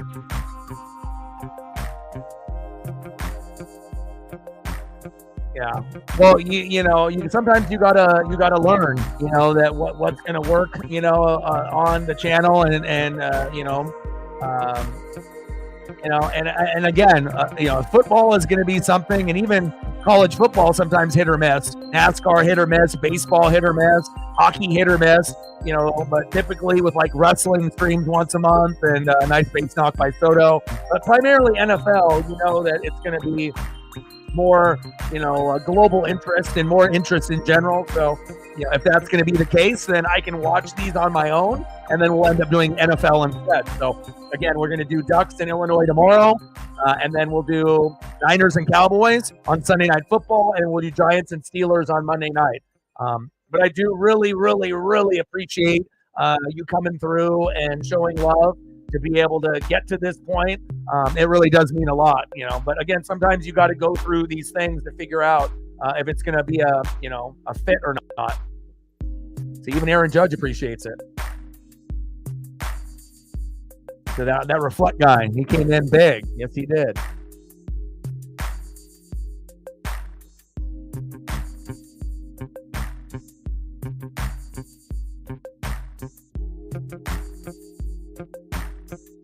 Two-0 pitch to Judge, big swing and a miss, 2-1 count from Flaherty to Judge.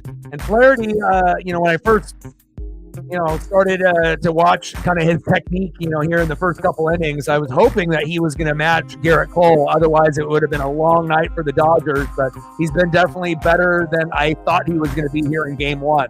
And again, if they're going to end up winning the World Series in 6 games or possibly 7 for the Dodgers, Flaherty needs to pitch well.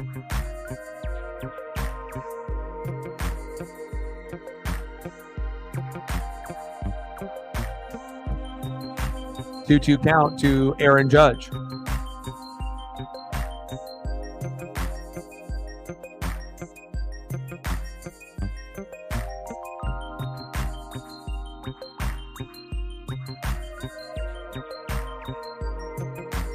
Top of the 6th, 1-0 Dodgers. Runner at first. Pitch is low and outside. 3 balls and 2 strikes to Aaron Judge.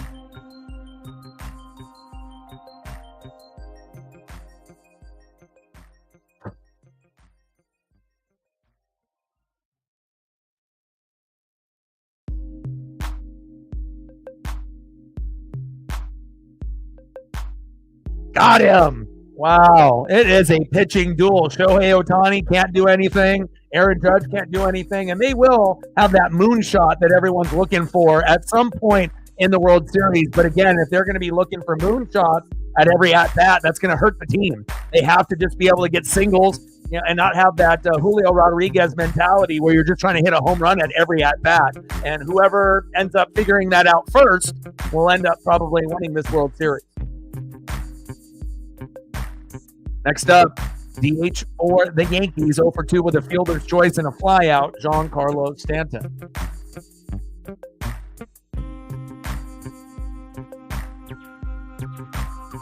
Soto, a little off balance there.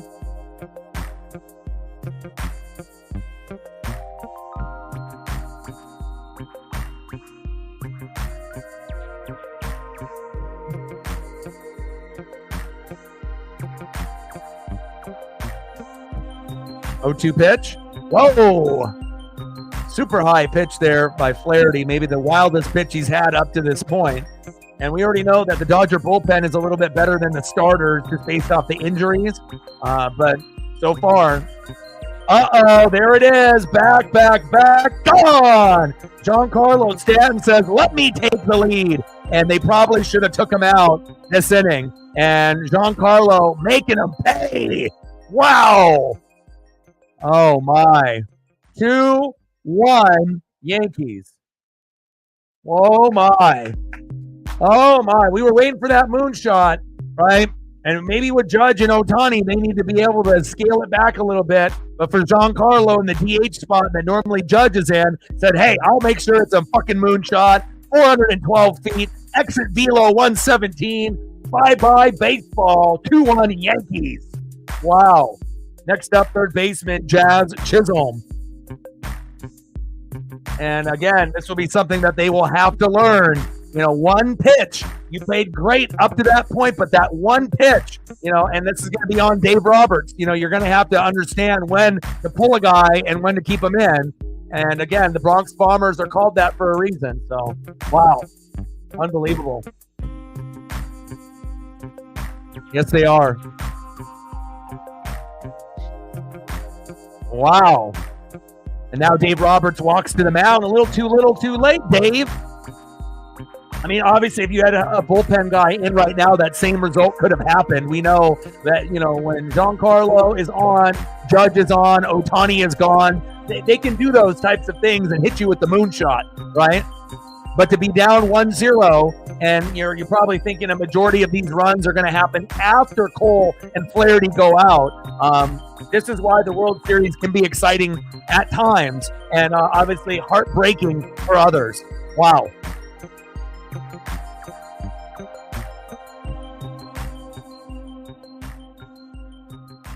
My goodness.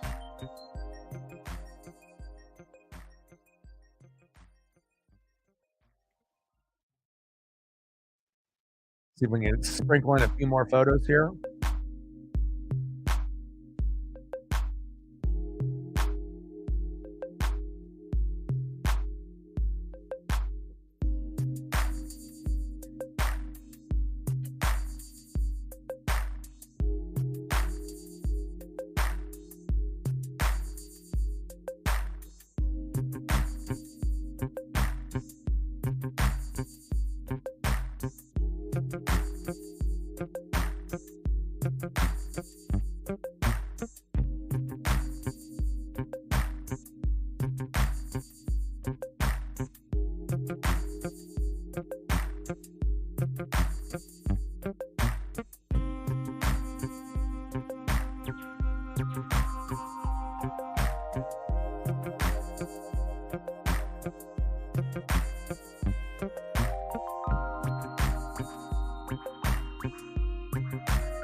That's me some Edgar.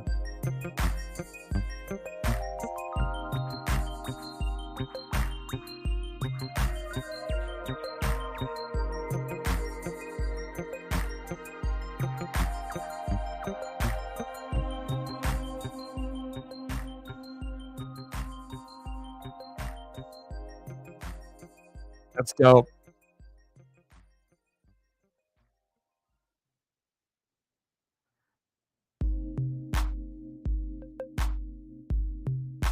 Appreciate you so much.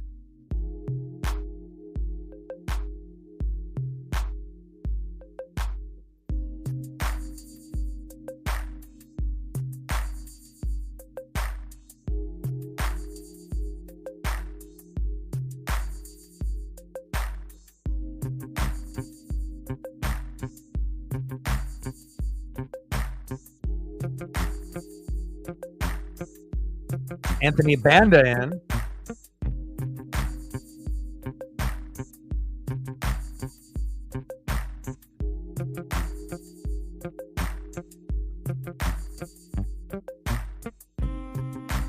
I think the real question is tonight is how many yards does Genty have on the ground and how many touchdowns does he have? I'm looking forward to watching that here in about 45 minutes. Big swing and a miss by Jazz. 2 balls and 2 strikes.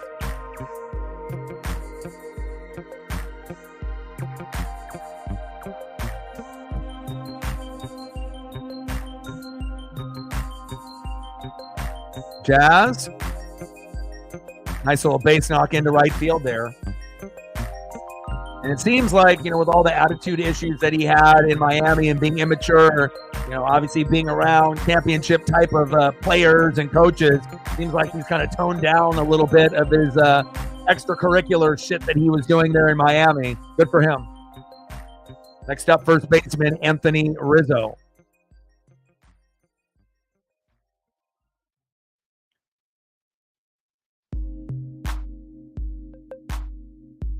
Yeah. See if Genty ends up going like top 5. I mean, obviously, there's not really a whole lot of value with running backs and whatnot, since everyone likes to be able to get one at a value, and you might be able to get a particular player that is talented in the second, third, 4th round, and that might turn into a gem. But Genty definitely looks a little bit different, than some of the other running backs that we've seen, and he's on pace to break Barry Sanders' record. So I'm not sure if he will. But I can think of one team that could really use a Genty, the Dallas Cowboys. If they could end up getting a player like that, they still need a new owner. They need a new quarterback, and they need an offensive line and a defense. But I know that's one team that he wouldn't mind playing for. But Dallas is probably too stupid to grab a player like that. But you never know. I mean, they did reach for Zeke a long time ago. Maybe they would end up trading up and trying to get someone like that on their roster. So.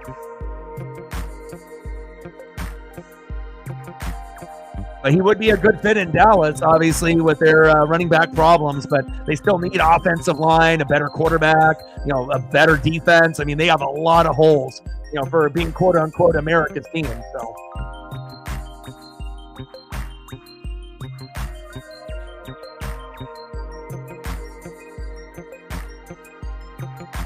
Yeah. It feels like it's going in waves. Like in certain weeks, it's like wide receivers only. And then the running backs are like the tight ends, and it's like they're non-existent. And then we have weeks where the running backs dominate based off bad matchup on defense, and then the wide receivers end up underwhelming. So it kind of feels like it's more of like a schedule thing, looking at the matchups. And it also depends on, that particular game scheme for that week. If they decide to give the running backs, 20 carries, or if they end up giving them, 12 to 15. And sometimes those additional 5 or 7 carries can be the difference.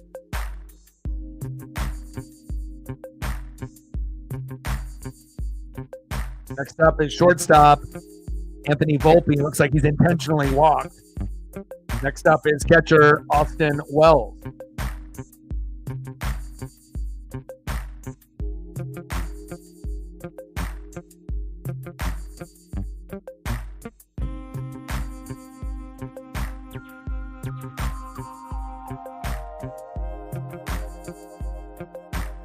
Yes, less wide receiver touchdowns and less tight end touchdowns, less tight end targets, less tight end receptions.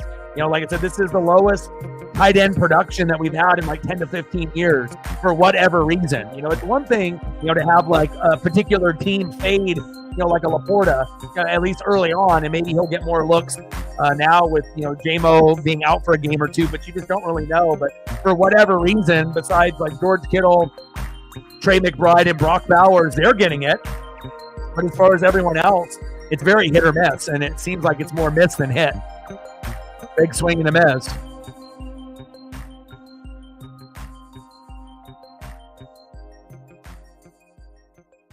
Yeah, like the Lions. I mean, not every team has got Gibbs and Montgomery to be able to rely on with a little Sonic and Knuckles or a little Thunder and Lightning. So.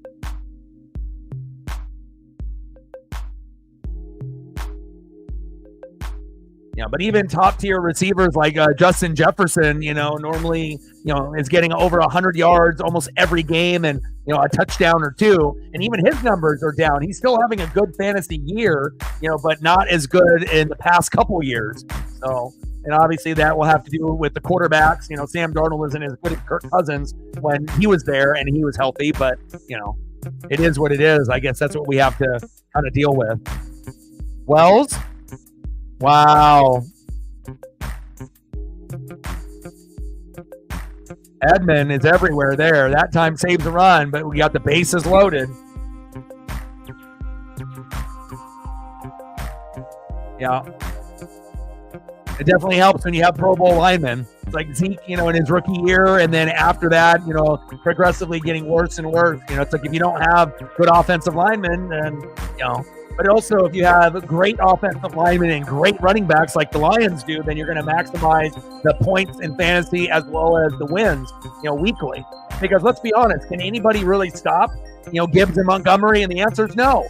No matter if it's the Denver Bronco defense or Minnesota's defense or anybody's, 1, 2, 3, 4, 5 ranked defense, you're not going to be able to stop that. Because again, unless you end up having 3 guys that are Pro Bowlers on the D line, but I don't think there's any team in the NFL that's got 3 Pro Bowlers on the D line. So that answers your question. You got a great O-line, you got great running backs, great scheme with Johnson calling the plays. There's not really a team out there that's got 3 Pro Bowlers on the line to be able to, even the score. So.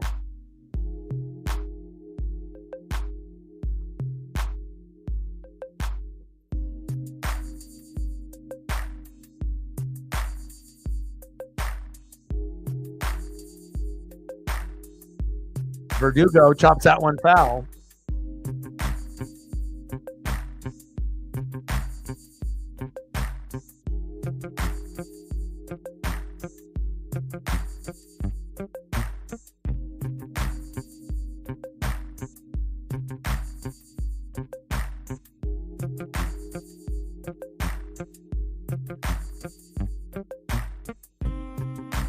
And Banda gets him out. Big swing and a miss with bases loaded. Obviously, if the game goes to 3-1, 4-1, 5-1, this game's over. So they finally end up saving themselves a little bit. They need those Dodger bats to heat up, though. Go to the bottom of the 6th, 2-1 Yankees. See if we can get a few more photos here for Reflect as well.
I love these early photos of Griffey. It's like my childhood right here.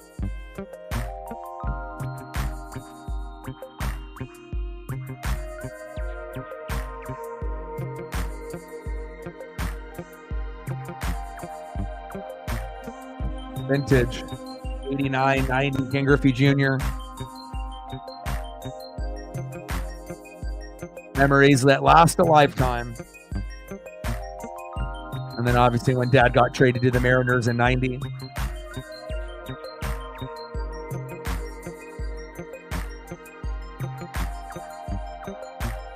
Joe in the building, what's good?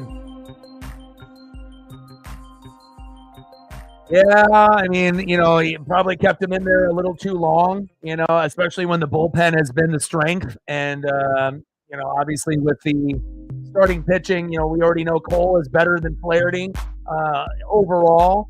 But, I mean, at some point, that's going to happen. Now it's just up to the Dodgers to be able to, match the hits and the runs and the RBIs. And as long as Shohei Ohtani doesn't try to, be a hero on every single at-bat like Aaron Judge as well, then we'll see what happens here. Not over yet, Joe.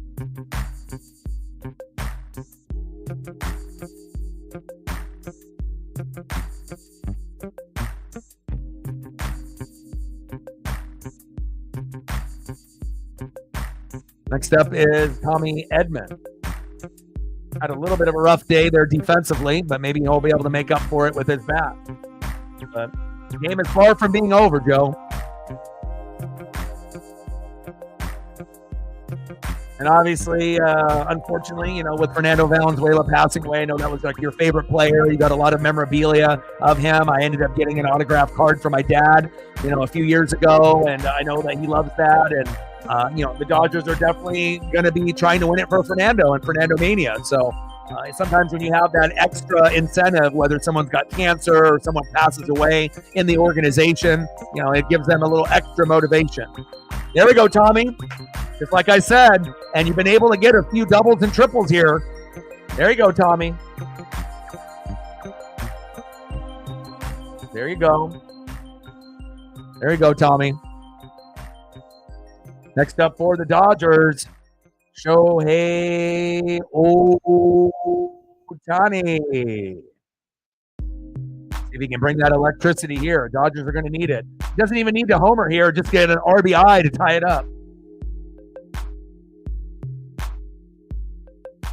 How have you been, Joe? How is everything? How's your son? How's work? How are you? I hope that you're doing well. I always enjoy seeing your Volkswagen photos, your car show photos, and your posts. Keep posting, man. Just because a lot of people don't react to your posts doesn't mean that, people like me aren't looking at them or seeing them. And I usually try to support anytime I see you posting. Hope you're doing well. Bottom of the sixth, 2-1 Yankees. Runner at second with no outs.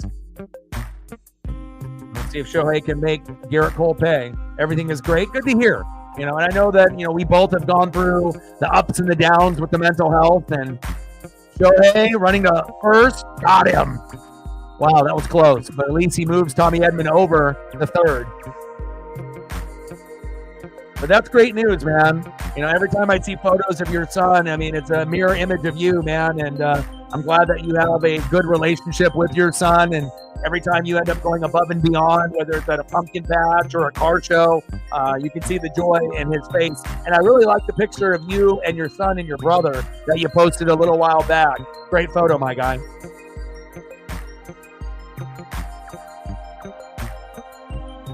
Next up for the Dodgers, right fielder, Mookie Betts. Let's see if Mookie can be a hero.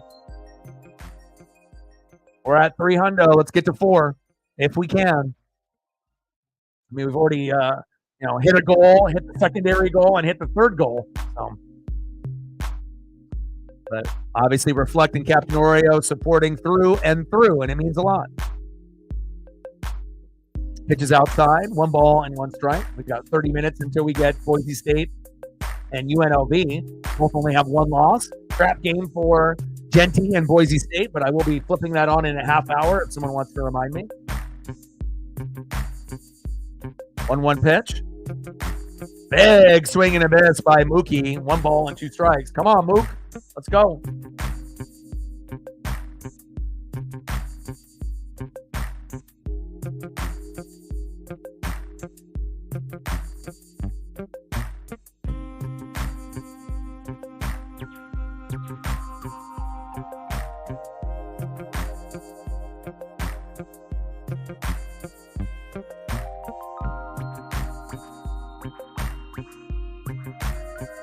One-two pitch. Pitch is outside. 4-seam fastball. 2 balls and 2 strikes.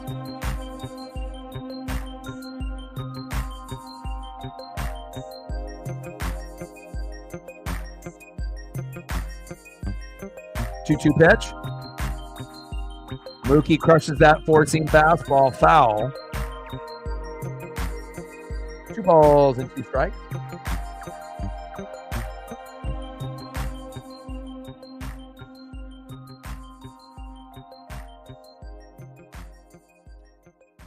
Betts grounded out to third. 2 away.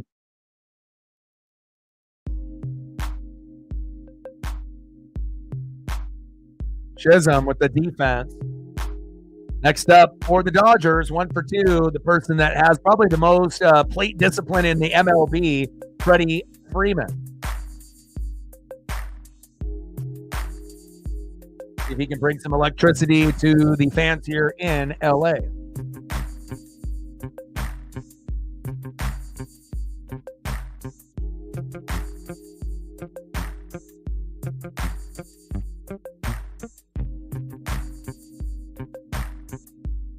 Big swing and a miss on a 4-seam fastball, 0-1 count. Bottom of the 6th, 2-1 Yankees with a runner at third. Doesn't really feel like they're going to be able to get it in this inning, but hopefully somewhere in the 8th or the 9th, if it's not in the 7th. And Freddie pops it up, but it stays in play. End of the 6th inning, 2-1 Yankees.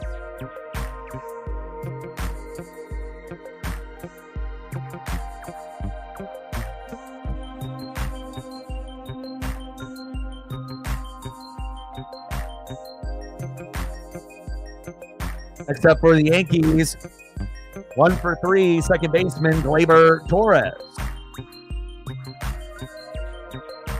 Batting second, 1 for 2 with a run, base on ball, right fielder Juan Soto. And batting third, 0 for 3 with 3 Ks, Aaron Judge.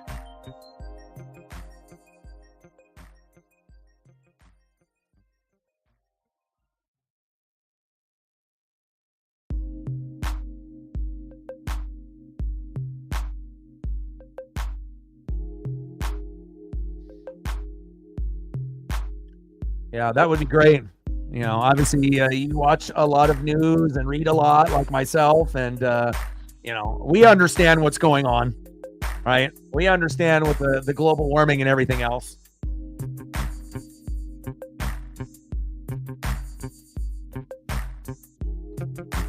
End of the 6th, 2-1 Yankees. See if I can squeeze in a couple more photos here. Possibly.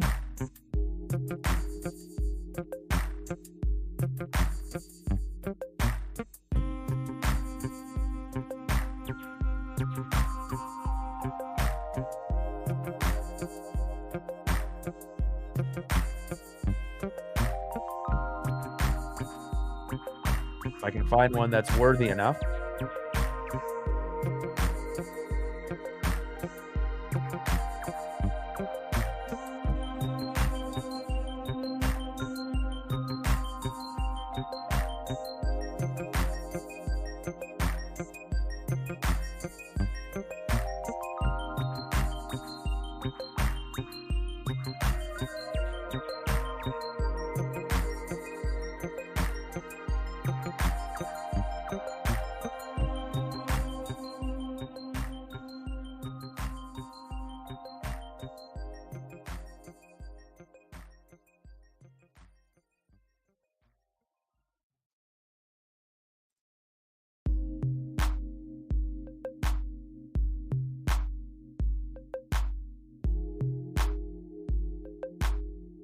Some of the Randys are a little too blurry for my liking, so we'll go for another goat.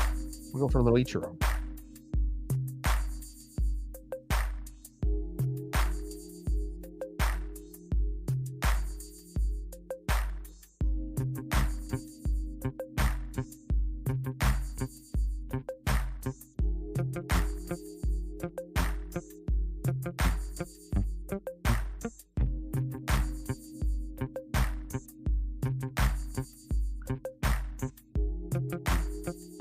Gratterall is in, and again, Dodgers have plenty of options in the bullpen. Usually starting pitching can be a little shaky.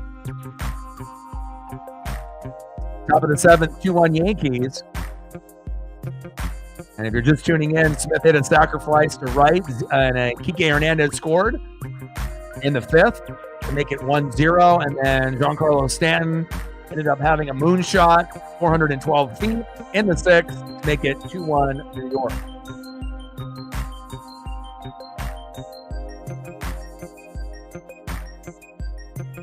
Bare-handed grab. There we go. One away.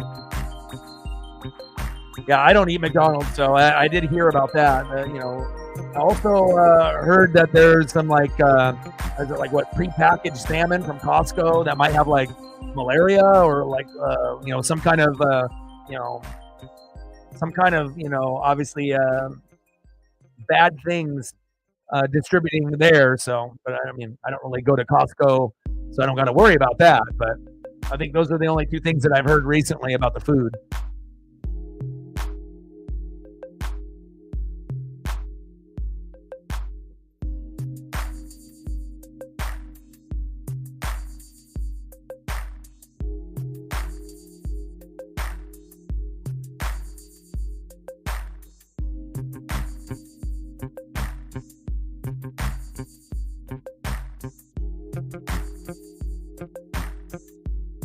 How's it going, Cole?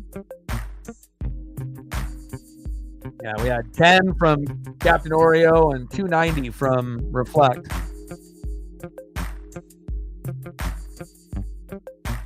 How was your walk? Walks are good.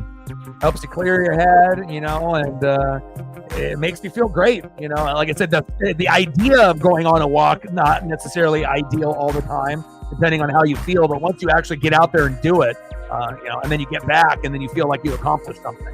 Pitch is high and outside. 3 balls and 2 strikes from Gratterall to Soto.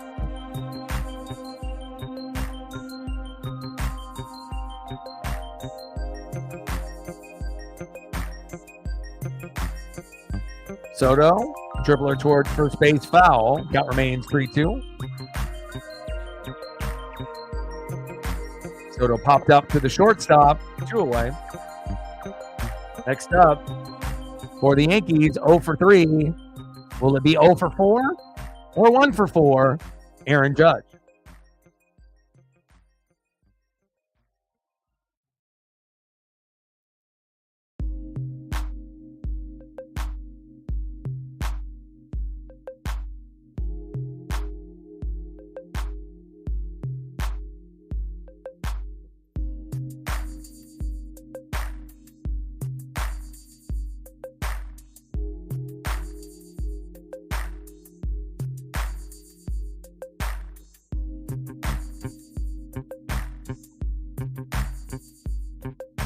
Judge. That sinker ended up going foul. And Judge, obviously, he might end up, going, 0 for 3, but typically he's not going to go 0 for 4. And there's the hit. Right up the guts for Aaron Judge. Better late than never.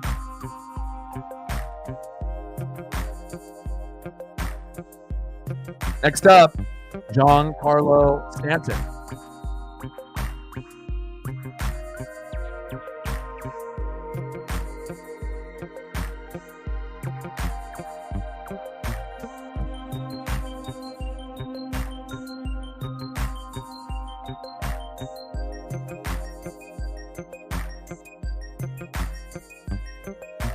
Gratterall in there for a strike. 0-1 count. Yeah, we need 7 more. If you haven't smashed that like button yet, please do. I mean, with limited viewers, we're not going to be able to get to 30 or 40 or 50, but to 20, I think is possible.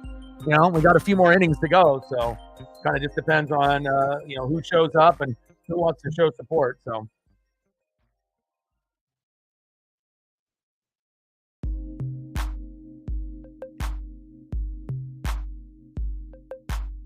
Pitch is outside. 1 ball and 2 strikes. Have you noticed a lot of that in your house and whatnot once you went through the different rooms and whatnot? And obviously your situation will be a little bit, different than maybe some other people as well. But yeah, I imagine that definitely will help. And it also will, affect you differently, obviously, if it's, not good levels in particular rooms. Like you said, you had like a closet or whatnot that obviously levels were not what you expected and whatnot. So But I know with me, just eating healthier and, exercising every day has made a huge difference in my life. And obviously Paisley, having her in my life has made the most difference, as well as you guys.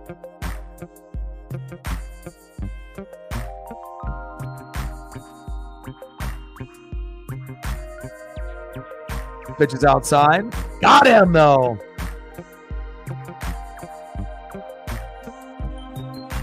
Go to the bottom of the 7th, 2-1 Yankees.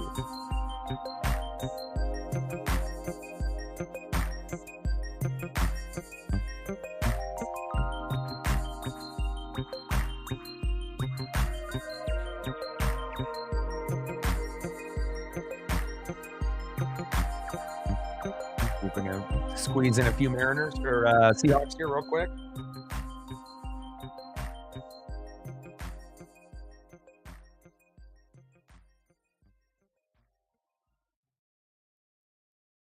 Buffalo Bills this weekend.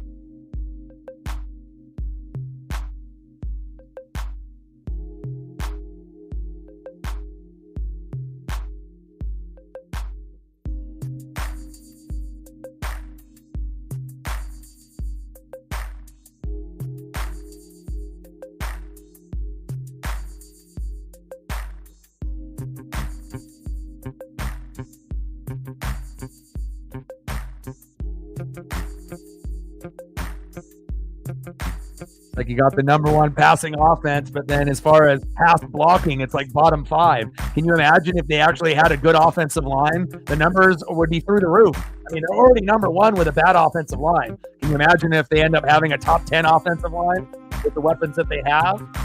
It'd be game over for a lot of teams in the NFC besides maybe the Lions. I'll be rooting for you guys. He does, and, especially everything that he had to go through, at West Virginia, having some success, and then being on a crappy team like the Jets. A lot of teams fail quarterbacks instead of quarterbacks failing the team. But it would be nice for them to make it a priority to make sure that offensive line is one of the best. And, if it can't be, top 5, at least, top, 16 instead of being bottom 5. But it shows you like how good, Gino has been, for all the naysayers and the doubters and the haters. It's like, let me see how your team operates with a bottom 5 pass protection if you can end up doing what Gino's done in the last couple of years. And they wouldn't be able to. So, and obviously having, Kenneth Walker III helps, right? And it also helps, having guys like DK and JSN and Lockett, but it's not like they have a top tier tight end, like a Brock Bowers to go do checkdowns to. And one day, hopefully that'll happen. Elite tight end, elite offensive line, hopefully top 10 one day, and a top 10 defense. And once you get those numbers there, then we'll see the Seahawks in the Super Bowl or in the NFC Championship game.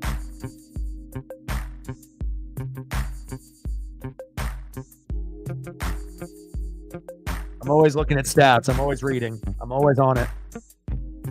Next up is Teoscar Hernandez.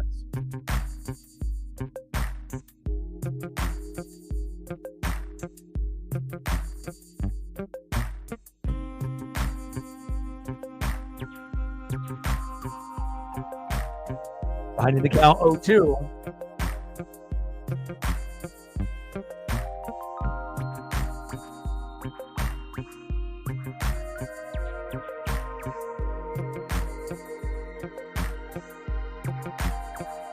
Pitch. Pitch is outside. 1 ball, 2 strikes. Kind of surprising that Garrett Cole is still out there, but we'll see if the Dodgers can make Garrett Cole pay, just like they had with Flaherty being out there maybe 1 inning too long, and getting that moonshot. See if we can get that for the Dodgers here in the 7th or the 8th inning.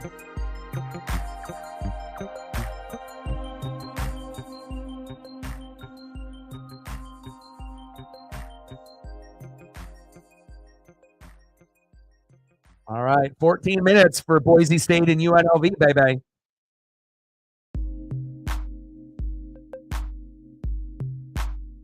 Two pitch from Cole to Hernandez. But it's always nice to be able to get that, type of support, so that way, I can continue to do the dream, and then I can take care of Paisley and make sure that she's happy and healthy. So for all the people that have donated today, as well as almost every day that they're here, I appreciate you. Shout out to Captain Oreo and Reflect for holding it down.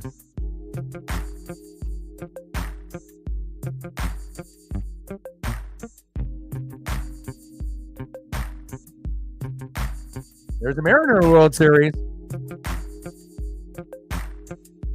I mean, it would have been nice if we would have kept him, but there was no chance of that happening. And I was looking at their payroll. It's not like we're the cheapest. There's a lot of teams cheaper than us, but we're like 15th, 16th out of 30 teams, so we're kind of in the middle. But if you notice, the teams that typically end up getting to the World Series are the top 6 in payroll. So you pay money, you end up getting to the World Series. You don't pay the money, then you don't get there. And every once in a while, you'll get a team that has a lower payroll that gets there, like the Diamondbacks, or like the Phillies, but weren't able to win. There you go, the Oscar.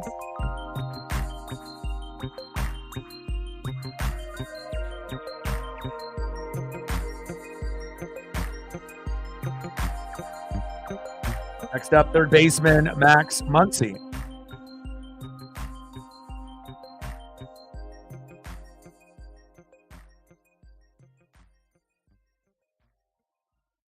Exactly. Yep. I'm always, you and me are the same, and that's why, it's like you're always looking, at every little detail, to see, is it just about the money, and again, if the Orioles were able to get there, they would have been another team that has, homegrown talent, but just low payroll, and it would have been awesome to see the Orioles in this position against the Dodgers. But I guess, it could be worse. We could be watching Dodgers and Astros right now. But I guess Astro fans would love it, but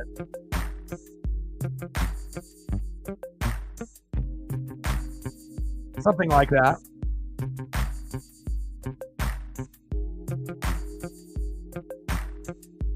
All right, Garrett Cole hits the showers in the bullpen now, but a great outing for him.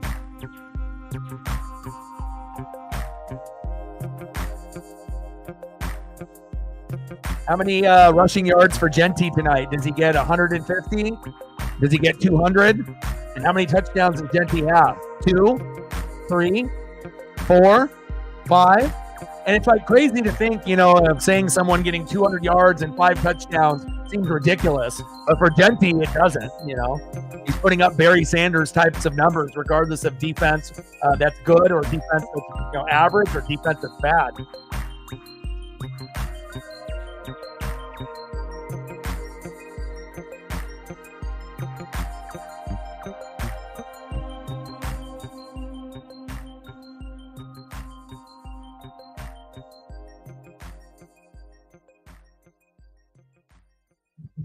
Anything else that you ended up seeing at the thrift shop besides the little the Sony and then the Clyde Drexler jersey that you sent me?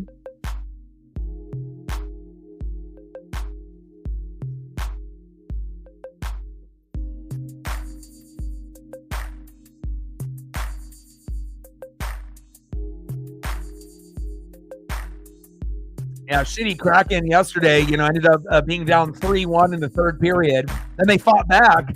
Maddie ended up getting another goal at the end to tie it up. But of course, the Kraken lost 4-3 in overtime.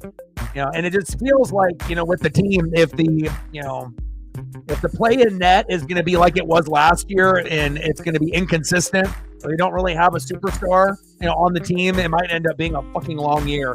I was really hoping that they were going to kind of turn the page this year, but Joey DeCord is much better than Grew, but again, we don't have enough consistent, guys that can actually get goals for the team game in and game out. We don't have a superstar, and at some point, we're going to need a top 5 goalie and a top 5 player. Otherwise, we're not going to be able to keep up with the rest of the teams.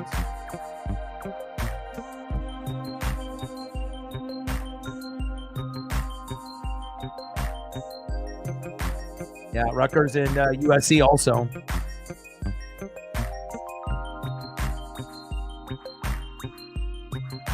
It's not like I feel like the Kraken don't have any good players. We have some good ones, and we're young, but, it's like I don't think that we're going to be able to compete, with teams like Dallas and Vegas, and let alone some of the teams there in the Eastern Conference, when we play them. But hopefully things will get better. But But it could have been worse. They could have just rolled over and died yesterday and ended up losing like 5-1. So at least they ended up getting it to overtime. But what a crushing loss for Seattle yesterday.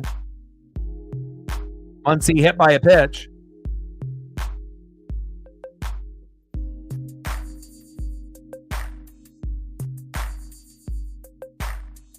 All right, we got runners at first and second, and we got the potential hero here, Kike Hernandez. He might not be the best player. He might not be the second best player. Yeah, he might not be the third or fourth or fifth, but he's the type of guy that if you take him for granted, he will make you pay.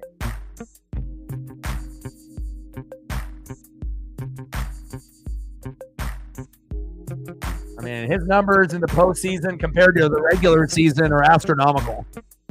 Talk about a player that ends up being, pretty good in the regular season, even though he typically bats 200 to 240 most of the time.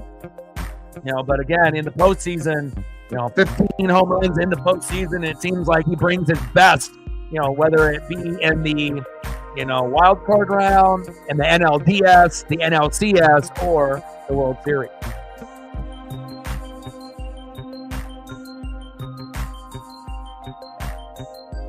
You might be the only one in the room rooting for the Yankees, though. I mean, besides maybe Sarah. I mean, the rivalry runs too deep for Mariner fans typically to be rooting. I mean, I like Aaron Judge. I got an Aaron Judge ball, a few years ago. So I have appreciation for Aaron Judge, but there's no way in hell I could be rooting for the Yankees ever. I mean, regardless if they're in the American League, there's no way. Rooting for the Yankees for a Mariner fan is like rooting for the Astros. You just can't do it. I mean, fuck the American League. It's just, But again, if you're rooting for them, that'll be on you, and that's fine, But there's no way I could root for the Yankees. It's like same thing with the Astros. I mean, you got to think that's like the Mariners' main rivals. Kike dropping down the bunt, and dropping the guys over.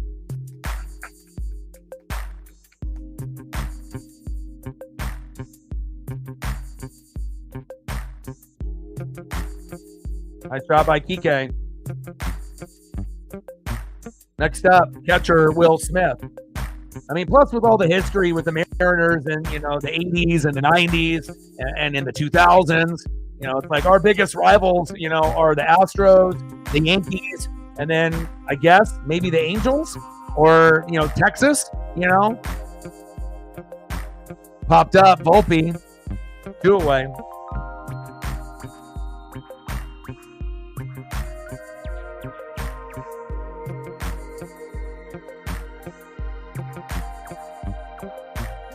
Next up for the Dodgers, second baseman Gavin Lux.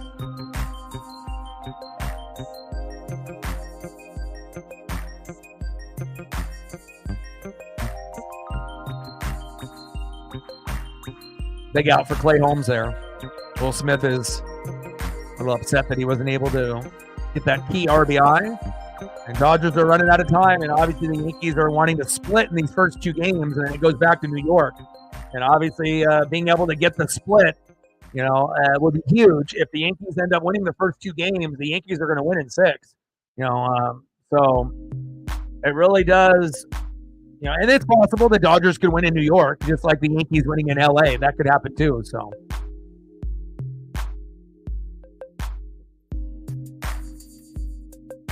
Yeah, agreed.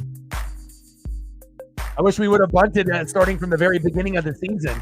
Think about, if we would have gotten rid of service earlier and if we were able to have a little bit more strategy in our game and dropping bunts down regardless of who you are, maybe we would have been able to squeak out a couple extra wins and we would have been in the playoffs. Yeah, I get it. Sometimes, rooting for the American League or rooting for the NFC or the AFC. But I feel with like baseball, it's a little different than hockey or with basketball, Western Conference, Eastern Conference, NFL, NFC. You can kind of root for the NFC a little easier, unless it's like Seahawks rooting for the Niners, and that's not going to fucking happen, right? So it all depends on the matchup and whatnot. But I mean, if you're really looking at the rivalries, Astros and Yankees are the 2 biggest rivals for the Mariners. Astros, Yankees, Rangers, Angels, A's, kind of the teams that are in the division, but the teams that aren't, we've had a lot of history, with the Astros and the Yankees and, I mean, like I can appreciate, what the great players are doing for New York, but there's no way in hell I can root for them.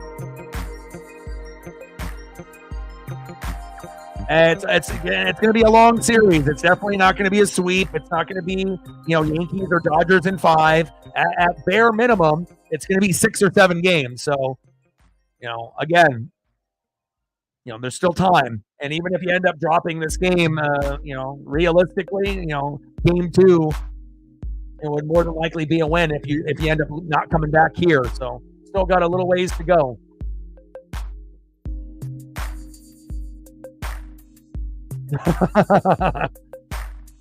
No, I get it though. You know what I mean? It's like, and obviously if my dad, didn't have the relationship with the Dodgers since the 50s, then, like a lot of Mariner fans, or other fans in baseball, they may say, well, I hope both teams lose. I don't really have a connection with either one. You got a lot of, hardcore loyal fans, but you also have a lot of bandwagon fans for both of these teams as well. It's the East Coast versus the West Coast. And, but there is no way that I could be rooting for New York in anything. This just can't happen.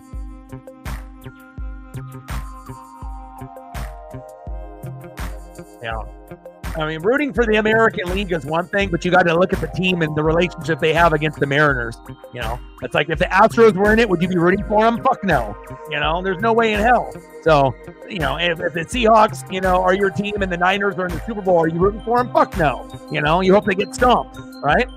Like it's cool to be able to like have the NFC love for like the Pro Bowl or like certain awards and accolades and recognition, but it really just depends on who's in and how they relate to your favorite team. Chopper. And that is the end of the 7th. And it really is going to come down to pitching and defense, whoever wins this World Series. And I said that at the very beginning. Role players, pitching, and defense. All right, let's go to the top of the 8th.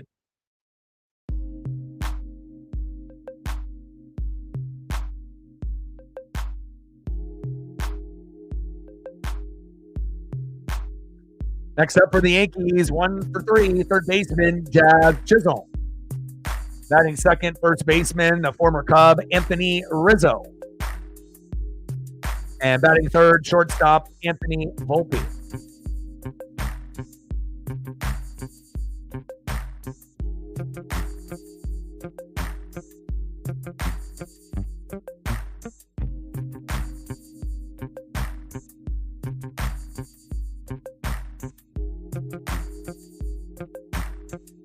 Has anybody in the room watched The Penguin yet on like HBO or Showtime?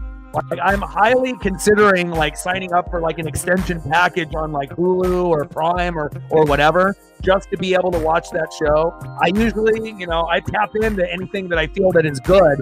Just like Shogun, I told you guys that it was a great show and it was going to win awards. It did. The Bear, I told you guys that was a great show, about the restaurant life with Lip, and it ended up winning a shitload of awards as well. But I have not got a chance. I've seen like clips, on social media, but it's like a teaser. I don't want to really watch clips. Like I want to be able to watch the damn show. So nobody's watched it yet. I've only had a couple of my friends, but everyone that has actually watched it said it's incredible. And I'm a Batman kind of guy too. So, like everyone's got like Marvel or DC like affiliation, whether you're a DC guy or Marvel guy or, depending on what you like. But I've always, for me, like for toy collecting as well as the movies and, Batman, the animated series, was one of my favorite cartoons growing up with X-Men, but I'm definitely Batman, is like my number one. And then, maybe Iron Man. I never really was into Superman or Spider-Man. I appreciate the Avengers and that, but I just didn't really have a connection to some of those other guys with like Captain America. Like, will I watch the movies? Of course, but it always was kind of Batman, Iron Man for me, as far as those types of movies. The Harry Potter show, HBO Max, yeah. Yeah, I mean, like I said, strategy, is going to be able to be, changed, through each inning. And again, not everything is going to go the Dodgers' way. Not everything is going to go the Yankees' way. You know, sometimes, you know, you're going to have mental errors. Sometimes Dave Roberts is going to make the wrong call. You know, but again, it's up to the players to be able to, you know, settle in and settle down. And again, they'll play much better in game number 2. Trust me. Now, obviously, this is much lower scoring than we anticipated, even with Cole and Flaherty on the mound. So, yeah, I'll still be on more than likely. Thank you so much for your support.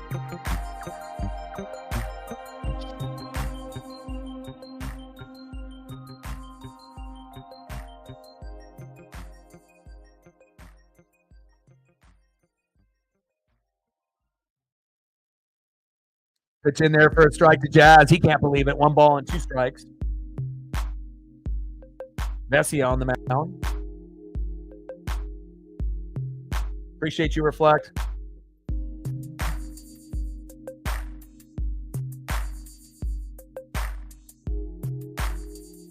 There we go, Vesia. Chisholm strikes out. Swinging. There you go.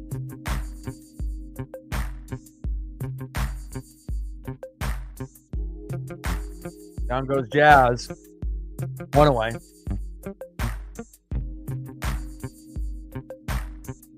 Next up for the Yankees, first baseman Anthony Rizzo.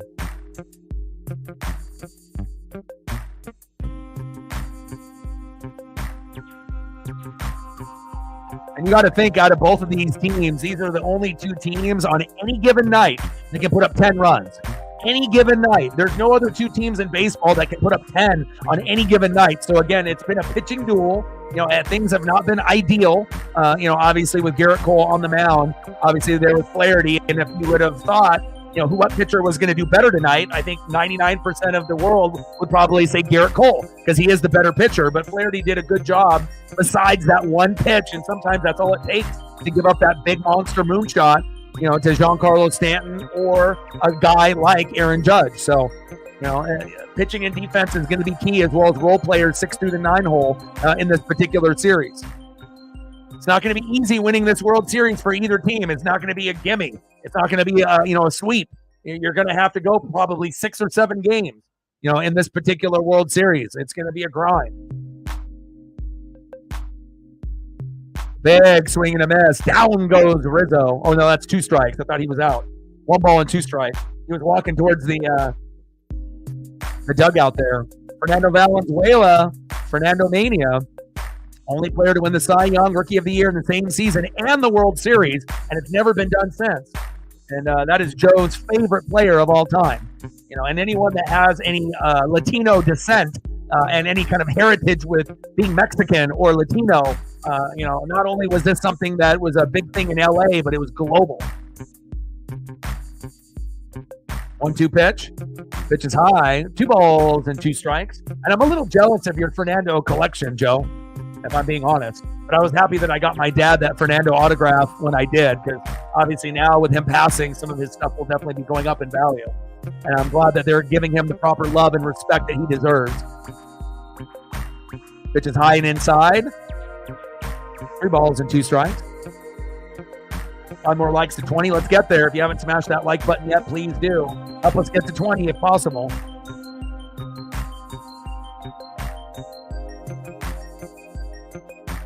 Three-two pitch. Got him. There you go. Nice job by Vesia. Next up, could be one of the X factors for the Yankees, Anthony Volpe. I might not be a Yankee fan myself, but out of all the players that aren't superstars, this one might be one of my favorite players on this particular team.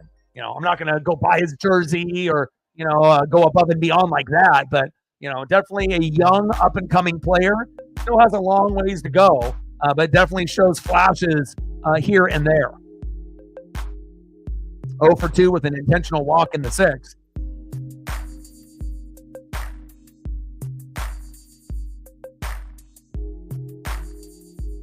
That one chopped foul, 1 ball and 1 strike. But I don't think people really realize how dominant Fernando was when he first came up. He did things, in that particular year that we've never even seen up to this point before him or after him. Again, he was a phenom. And, again, to be, a pitcher that, the Latino community could relate to, being from a small town and being able to kind of capture the globe by storm. Very cool. I mean, he was representing Mexico on his back. Big swing and just a little bit of a foul tip there. 2 balls and 2 strikes to Volpe. There we go. Out of the inning. Dodgers still in business here. Only down 1.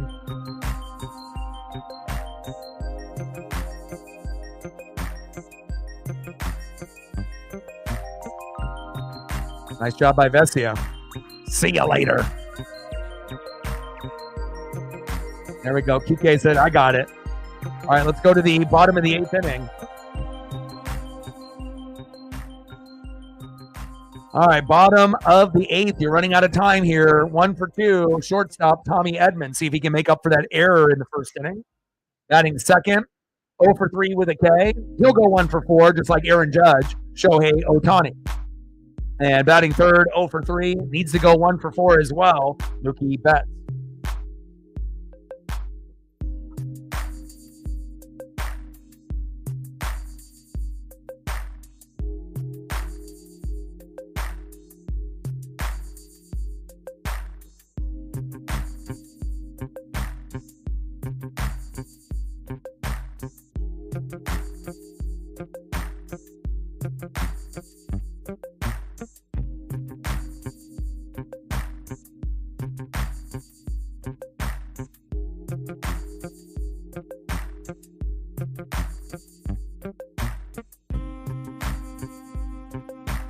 Odin Sun with a tour.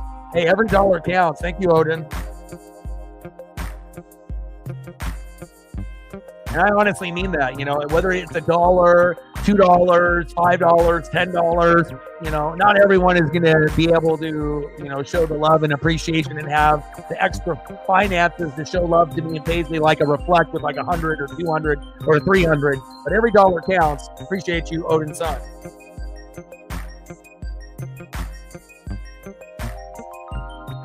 I just checked my Cash App, and I had a weird feeling that something might be in there, and there it was. $2 holla, stacks on stacks, racks on racks, little cactus jack, bang, bang. And never apologize, for the amount. Just the fact that you're thinking of me, in that particular way, even if things are a little tight or you're broke or you don't have a whole lot to work with, it means a lot, especially when I do this full time. So.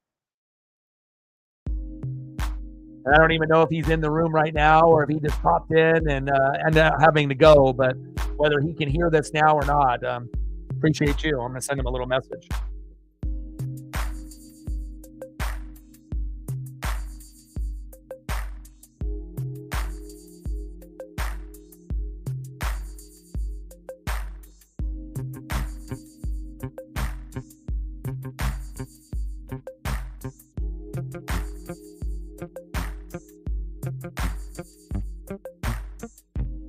.302. 98 to go to 4.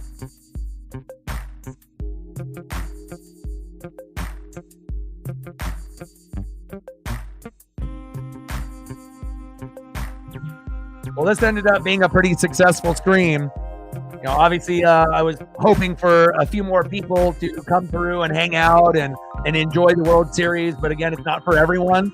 And, I'm glad I didn't end up, ending the stream early or deleting it. So sometimes you just got to be patient and, grind it out even when things don't look that good at the moment.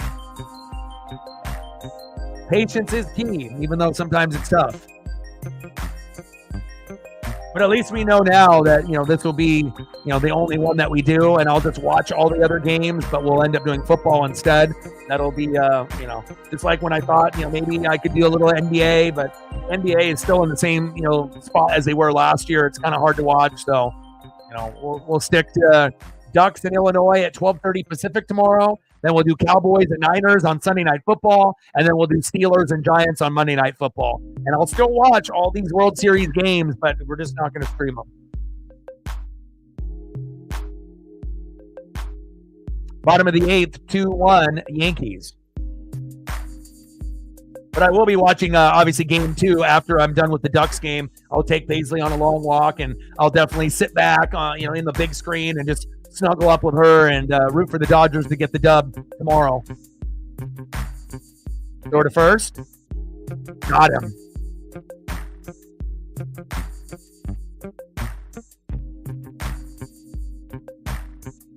Next up, Shohei Ohtani. And I know everyone wants, Judge and Shohei to have these amazing World Series stats where they end up hitting like 4 or 5 home runs each.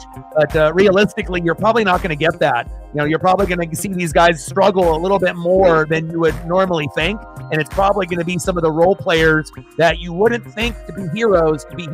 Now, you're going to get Giancarlo and Juan Soto. You're going to get Mookie and Freddie and Teoscar to make a big play here and there as well. But, it's going to be sometimes, they're kind of the X Factor guys, the lower name guys that might come up big. Today, Shohei, all the way to the wall, misses a home run by 3 feet. Wow. Shohei going into second, safe. Wow. Oh, the ball gets away, and Shohei gets a triple. There we go.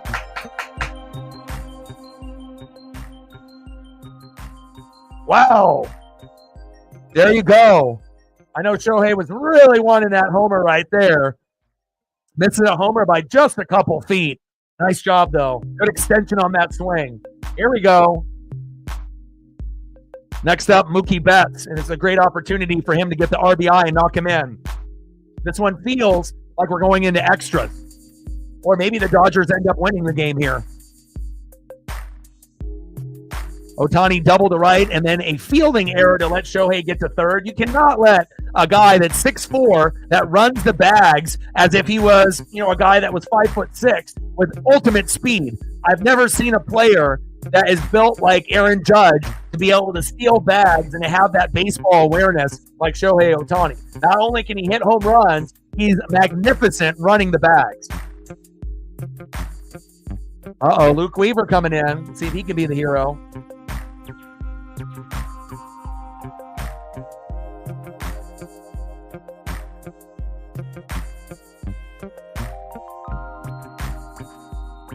Oh, the Boise State game came on. No one gave me the reminder. I know you guys are obviously watching this. Here, I gotta pop it in.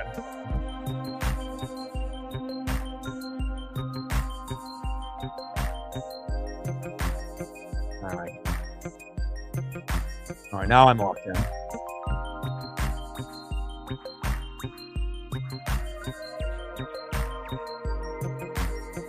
Love me some college football. Love it. And I know some of y'all in the room, like Captain and Sarah, sometimes I know you guys are like me, where you like college more than the NFL. Ooh, big run there by UNLV. Uh-oh, the 20, the 10, the 5, stiff arm. Oh, and he goes down at the 2. UNLV about to score. But I love the band. I love the cheerleaders. I love the fans, young and old. Just the camaraderie, about college football. And especially when you end up watching college football, there's less cheating that's going on with the refs than there are in the NFL. And I think that's another reason why we love it as much as we do. On the NFL, it's almost like you have to hope that the refs don't fucking rip you off at the end. Or you have to have a big enough lead, for them not to affect the game. And definitely there's bad refs in college football, but clearly not as bad as the NFL. And I know there's a lot of sports betting on college football, but definitely a lot more on the NFL side. And things seem more rigged, on the NFL side than, college football. And I never really thought sports was rigged to the extent of others, where they thought, hey, this game is rigged and this game is rigged. But I've seen more things that look like it's rigged for sports betting in the last 2 years and in my entire life combined. So I think there might be something going on, especially with all that money involved. And especially clearly, penalties not being called, like the face mask on Bucky Irving, as well as the face mask last night on Sam Darnold.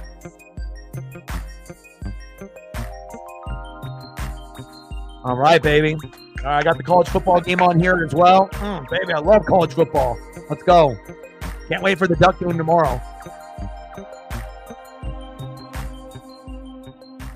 Yeah, I mean, obviously, both teams only have one loss. UNLV could win this game, like 100%. 0-1 pitch. Pitch is outside to Mookie Betts. 1 ball and 1 strike. Oh, nice sack lunch there by Boise State. Woo! Williams, sit down. Bottom of the 8th. 2-1 Yankees. Runner at third. Shohei. 1-1 pitch from Weaver to Betts. Betts popped it up. And right now, I mean, you don't necessarily need a home run. Now, that would be great for Dodger fans, but you just need to get an RBI. Just get a single and get him home. UNLV going for the field goal here. Good defense by Boise State to hold them to 3, and we're knotted up at 3. Running Rebels, and the Broncos knotted up at 3. Can't wait to see Ashton Genty, baby. 1-2 pitch. Mookie! Mookie! Oh, he caught it. But he got enough for the, there we go. Deep enough to get the sac fly. Nice job, Mookie.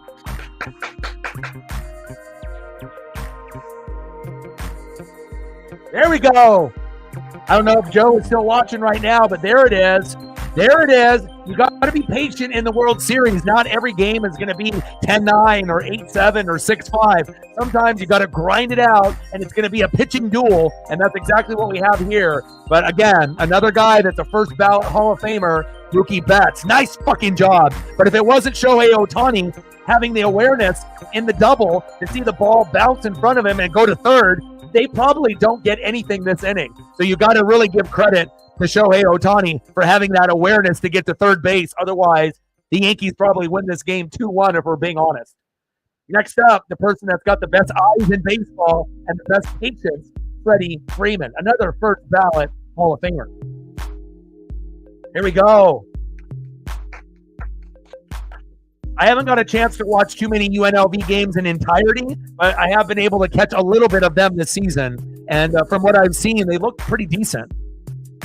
Obviously, if they win, they go in the top 25, popped up, and that is the end of the 8th inning, and Shohei Ohtani is worth every fucking dollar. You know, again, if you don't have a player like that that has that kind of awareness, the game is over, and now the Dodgers actually have a chance to win this game. Hell yeah.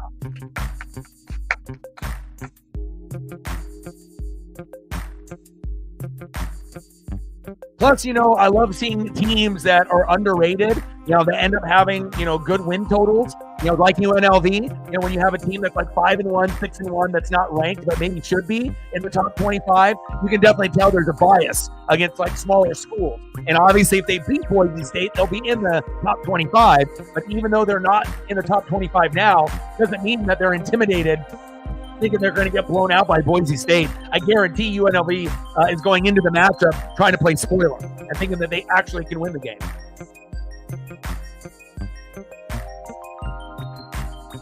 Well, this game got exciting.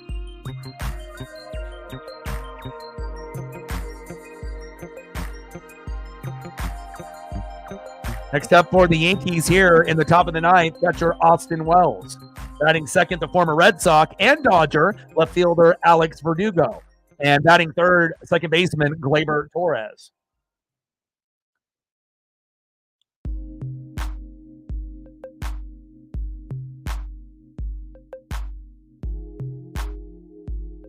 Yeah, I really think what's going to come up big in that game with UNLV and Boise State is defense. You know, whatever defense is going to be able to force, you know, more 3-and-outs. And, you know, get off the field on third down. That might end up being the difference in the game. Obviously, you know, limiting Genty instead of him going off for fucking 5 touchdowns, obviously will be key. You got to limit him to like 1 or 2 touchdowns, not 3, not 4, not 5. And you got to limit him to probably 140 yards or less. If he ends up getting above that, then that obviously limits UNLV's chances of winning the game. But I mean, he's so good. I mean, no stat line would surprise us with Genty.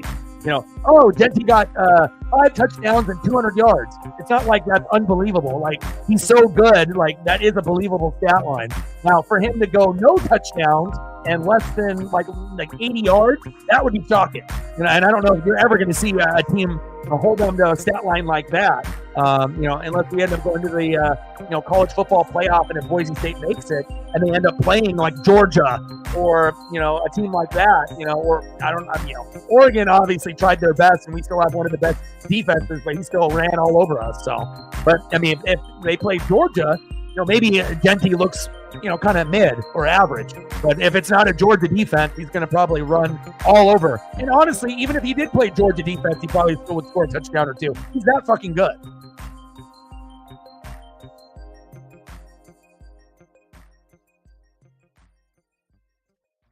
All right, here we go. Kopech is in. Top of the ninth, 2-2. Yankees and Dodgers World Series game number 1.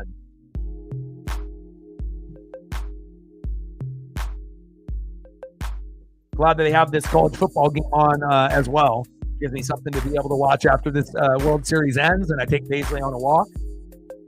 And then I obviously will have to wake up early and then get a thumbnail made for Oregon and Illinois at 12:30 Pacific tomorrow.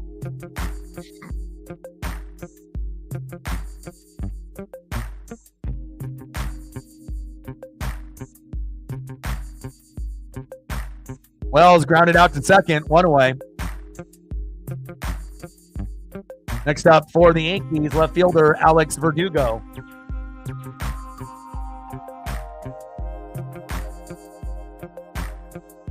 Yeah, especially with running backs that are talented, there's going to be fucking holding on almost every play.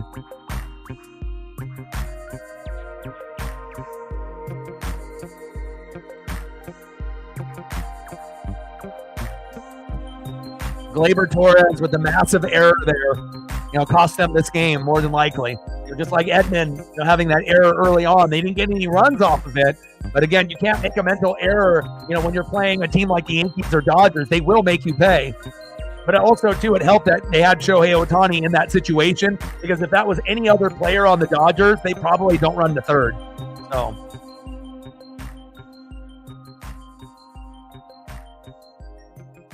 Pitches inside. 2 balls and 1 strike. Verdugo grounded out to third, 2 away. Feels like a good opportunity for the Dodgers to win in regulation or maybe in 10 or 11 innings.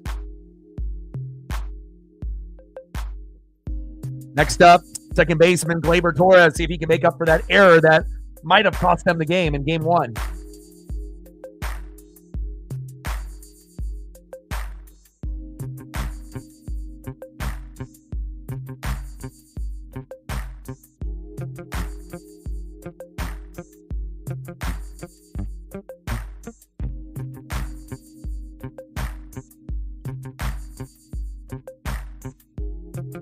Pitches inside, 1-0 count.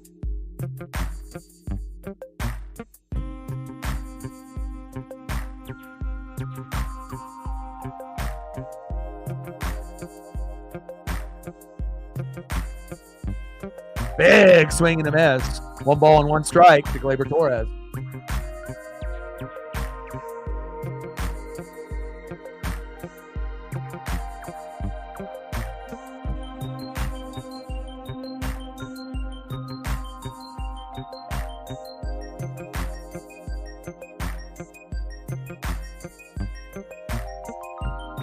Yeah, but also Syracuse has, Ohio State's former quarterback that threw 3 pick sixes. So Syracuse is really not that good, overall. They have their moments here and there, but, anytime a quarterback throws 3 pick sixes, not good.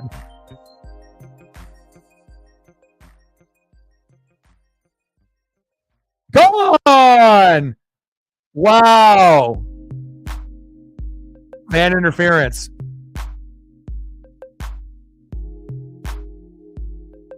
Wow. Let's look at this again. Why is the fan reaching over, you idiot? What a dummy, dude.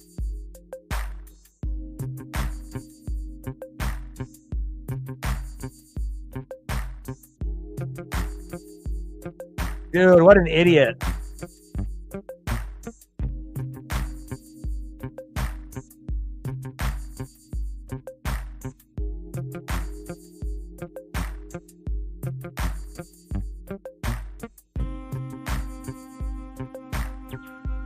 Bartman all over again. What a dummy. But that is the right call, though. I was going to say, oh my God, did they just fucking hit a homer there? If they would have hit a homer there, the Dodgers are done. They're not going to come back after that. But now, hopefully, they'll be able to regroup.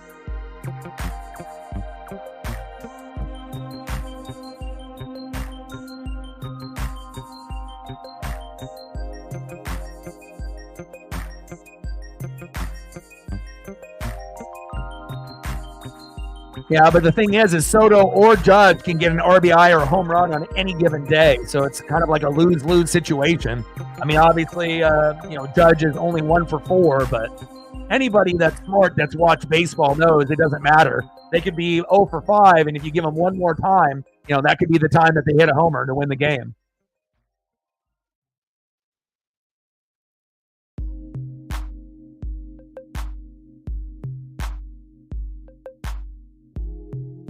Fan interference. Now, if this was the NFL, then that would have been a home run. It's like the Sam Darnold face mask no call, right? And then people would have just lost their goddamn minds. Another reason why you don't see as much of the cheating and whatnot on the baseball side.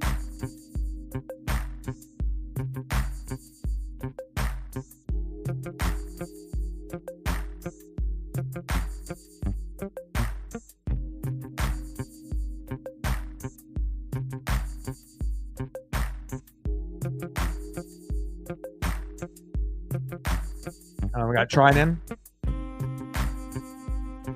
All right, Soto intentionally walked. Now they're going to go Aaron Judge. We'll see if Dave Roberts makes the right call here.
All right, man. See you at the Ducks game.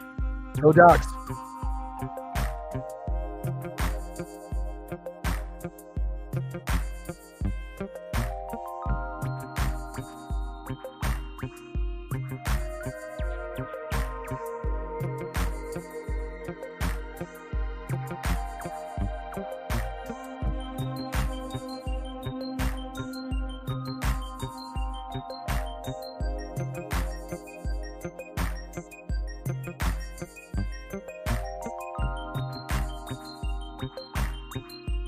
Now it's wild, huh? Like Mahomes has really dropped off, but again, their defense is still pretty fucking good, and we'll see how it all works out and plays out.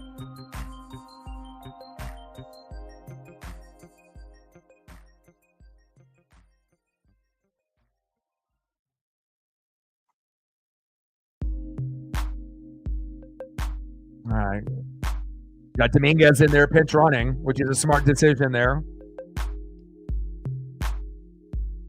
by Aaron Boone. All right, Trinan. 11 Ks to 2 walks, but this is as big as it gets. Aaron Judge. Top of the 9th, 2 outs. Runners at first and second. Strike 1 to Judge. Nice job, Trinan.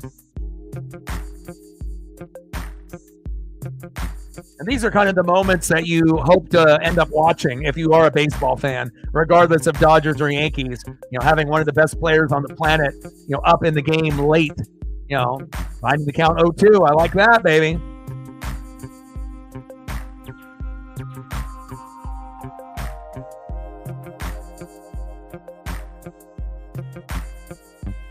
Yeah, and then obviously Aiden O'Connell, right, ended up getting hurt, so they're going to start Gardner Minshew. Minshew has thrown 5 picks in the last 2 games that he's played, so could be a really, really bad game. I mean, they do have Brock Bowers that they can go to, but no, obviously Devontae Adams anymore, and Zamir White really isn't very good, so it could be a pretty big win for the Chiefs, even though they're going to be on the road. Chief defense might score quite a few.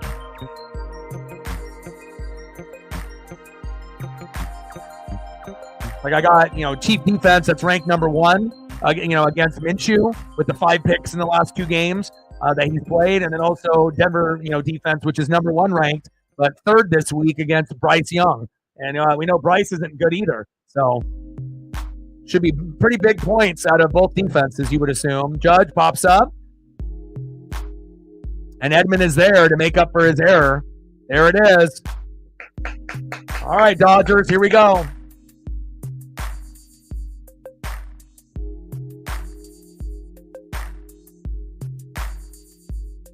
Next up for the Dodgers to see who can be the hero. 1 for 3 left fielder, Teoscar Hernandez. Batting second, 0 for 2 with a K, third baseman Max Muncy. And batting third, center fielder Kike Hernandez. This is exactly the lineup that you would want if you're not getting Shohei, Mookie, Freddie. You're getting the next best. Teoscar, Muncy, who can hit a home run, and then Kike, who can get you an RBI. Oh, my.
Damn, UNLV up 10-3.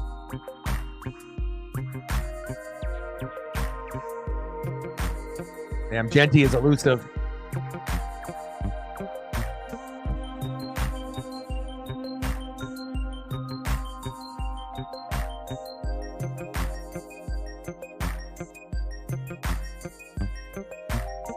Teoscar Hernandez is made for the big moments. Max Muncy is as well. And Kike is. Let's go, baby. I'm not sure if you're going to end up getting a Dodger win in regulation here in the ninth. Kind of feels like a 10th or an 11th inning game, but you never know. But obviously, it'd be much better for them just to end it here in regulation.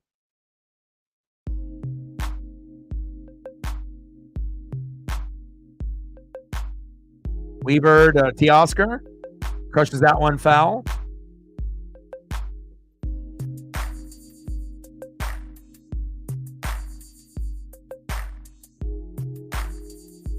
Two-one count for Teoscar Hernandez from Weaver.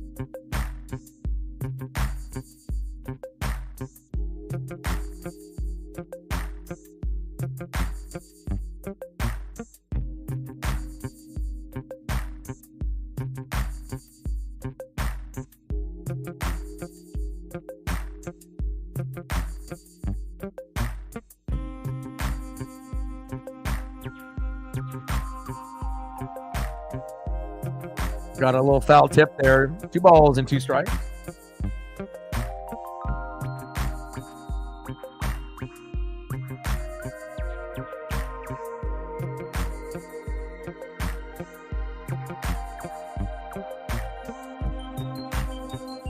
Weaver in the postseason, incredible. 4-0 record. 8 out of 9 saves with a 1.27 ERA. Teoscar lined out to right, 1 away.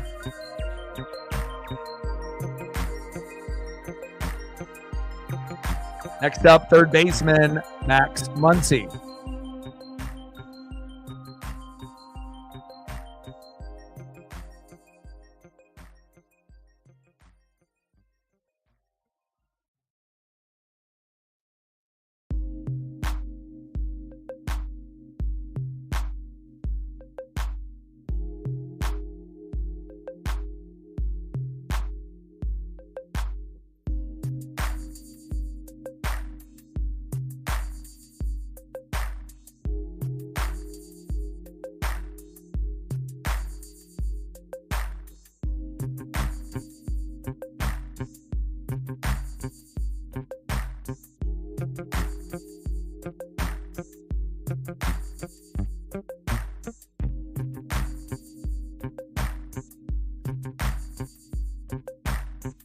Oh, 1. Pitches outside. 1 ball and 1 strike. Bottom of the 9th. We're knotted up at 2. 63% of Game 1 winners go on to win the title. So it's very important here.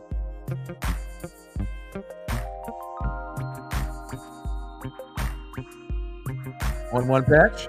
Pitches outside. 2 balls and 1 strike.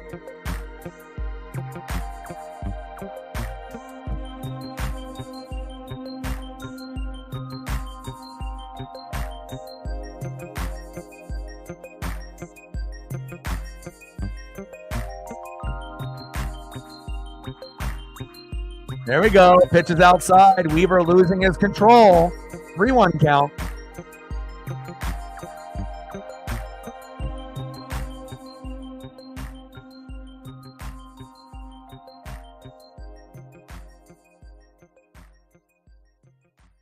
Muncy popped out to second, 2 away. All right, Kike, are you going to be the hero? I mean, like I said, Kike usually will step up in big moments, but I don't really feel like he's going to hit a home run here. I could be wrong, but I feel that it will be like a 10 or 11 inning kind of matchup. So, but if Kike can end it right here, how big would that be? I mean, he's already gained a pretty big reputation for Dodger fans, but this would take him into a whole nother level if you can end up helping him, win game number 1. Could be the difference between winning the World Series and not. And whoever wins game 1. First pitch is high to Kike. 1-0 count.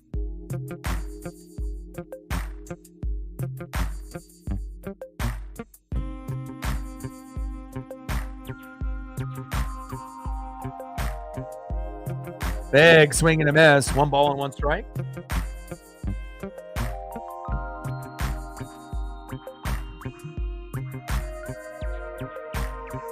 And my ESP is correct.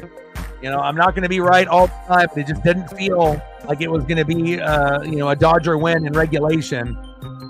Popped up, and that is it for LA. Let's go to the top of the 10th. What a catch out there by Verdugo. Ridiculous.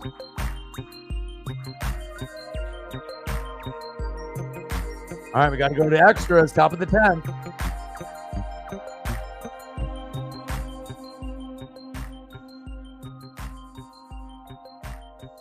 UNLV giving Boise State the work.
Paisley moves in stealth mode. I didn't even notice that she came back into the room.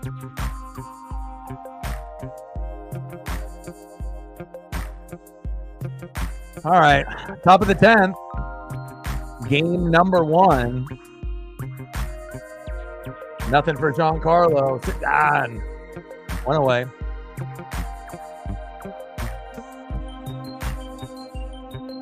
Next up for the Yankees in the top of the 10th, we're knotted up at 2, third baseman Jazz Chisholm. And if you're just tuning in the bottom of the 5th, Will Smith sacrifice fly to right. Kike Hernandez scored 1-0 Dodgers. Then Giancarlo Stanton homered with a moonshot in the 6th to make it 2-1 Yankees. And then Betts hit a sacrifice fly to center. Ohtani scored, and we have a 2-2 game.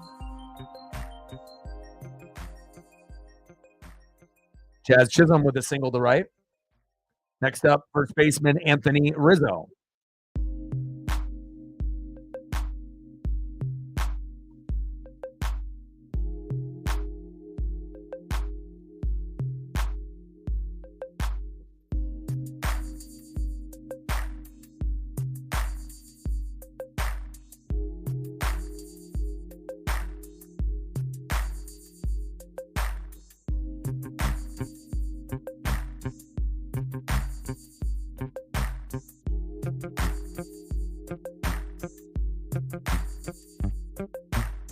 One for 4 with a single in the 2nd, Anthony Rizzo. I mean, it definitely started off a little slow. You know, it was I think a lot of fans that, are not Dodger fans or Yankee fans assumed that we were going to have like a 10-9 game in game number 1 or something of that nature, or maybe at least a 6-5 game, but not every game is going to be like that, especially with these two teams. But they are the only two teams that can put up 10 on any given night. So I kind of understand where some fans are coming from, but you're not going to have 5 runs or more in every game in the World Series.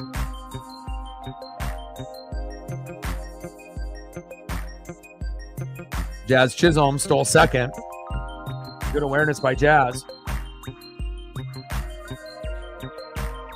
We're not in time.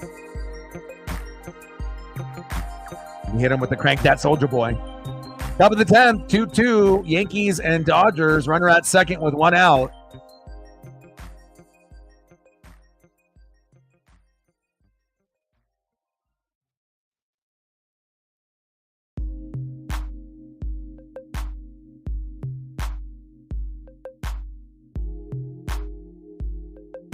Three-0 count to Rizzo. Now he's intentionally walked. Not going good here with Trinan.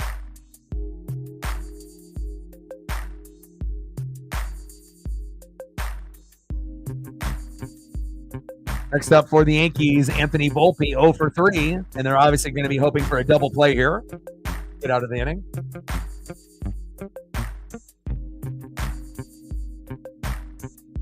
Yeah, he's been great for the Yankees. Again, for a player that had a lot of baggage and that was immature, he has definitely decided to be a little bit more mature, and he should be. To go from a dysfunctional organization like the Miami Marlins and then to go to a championship team like the Yankees, you can't be pulling off all that bullshit that he was doing in Miami. So, good for him to recognize that, you can't be immature for your whole life. You got to grow up sometimes, and you got to be held accountable for your actions. And he has been a good fit for New York. And, if he's not there on this Yankee team, maybe the Yankees aren't in the World Series. He's been that much of a difference for New York this season.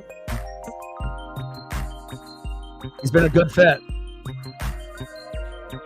Not sure if he would have been a good fit on every team, if some other team picked him up. Like, I don't know if it would have worked out on the Mariners, but it definitely worked out very well with New York.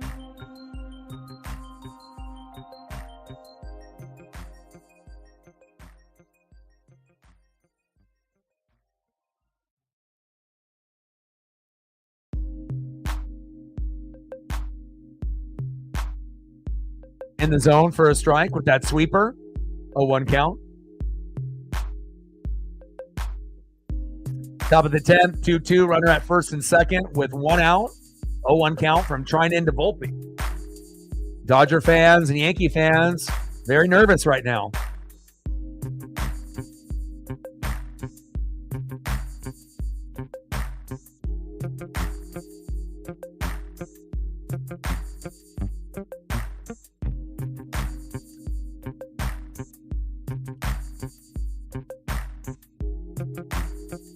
Jazz steals third. Uh-oh. Oh, they got themselves a guy that can steal bags too.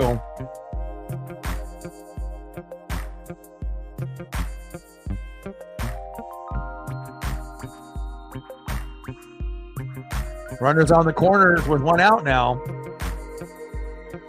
Volpe showing bunt. Anything to win a game, and again, I feel that teams should be bunting more often. We talked about it on the Mariners and how much of a difference it truly did make with our roster late. With guys like Robles, dropping down that bunt, but not every individual is good at bunting to be able to make a risk like that and have it pay off.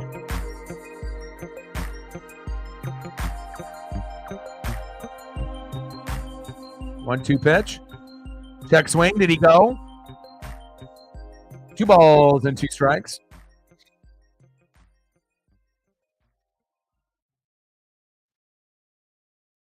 (10-3) UNLV on Boise State.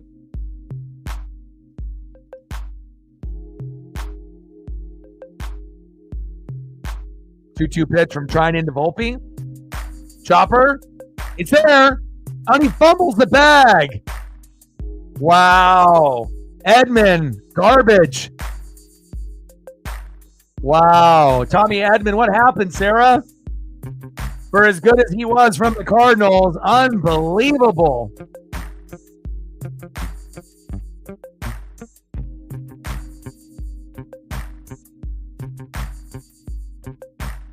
Terrible. That might have cost them the game right there. And again, if you don't have a good player at shortstop or second base, that'll be the end of you, especially with so many baseballs coming through. That's terrible.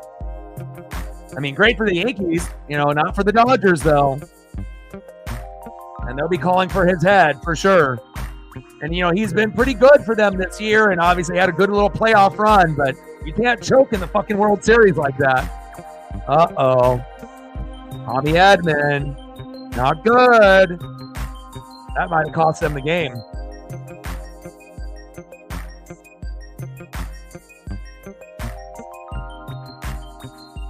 They're going to need to figure out a new shortstop at some point next year. Because he ain't it.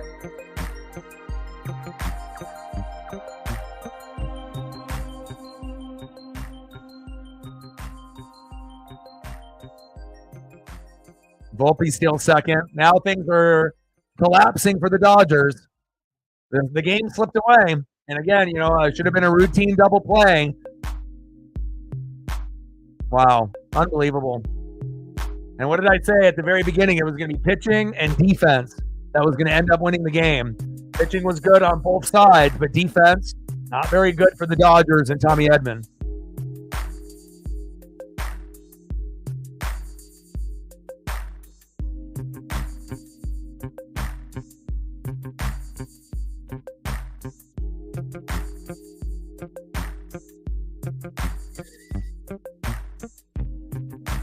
Dodgers are going to need a miracle.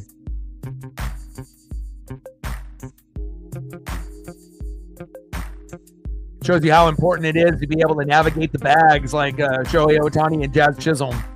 You know, to be able to get that extra position to get in scoring position there.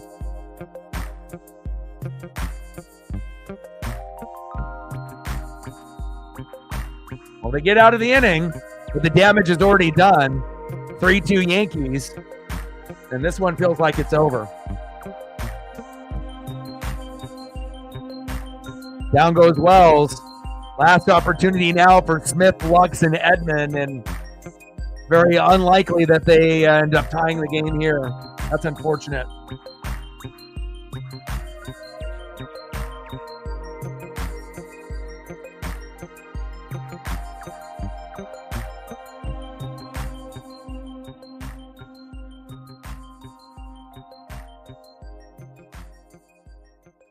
Yeah, Jazz is really good on the bags, like Robles. That's why it's so crazy to see a guy like Shohei Ohtani do things like those guys do. You know, at such a bigger body frame.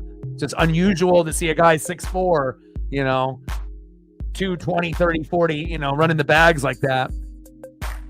But again, the deciding factor in this game is going to be Tommy Edman and the bad defense. 10 hits for the Yankees, only 5 for the Dodgers. And again, the team that typically wins game one wins the World Series 63% of the time. And now it is possible that the Dodgers could win it, you know, here in the bottom of the 10th or to tie it up to make it go 11. But you know, I'm not feeling it. I think it's going to be over, unfortunately. But we'll see. It's not over till it's over. Next up for the Dodgers, catcher Will Smith. Batting second baseman Gavin Lux. And batting third, shortstop Tommy Edman. That's a damn shame, though, because Tommy has been pretty good for the Dodgers since he came over. You know, to kind of fuck up twice in a World Series game one that's so critical defensively. It's unexcusable. Wow, unbelievable.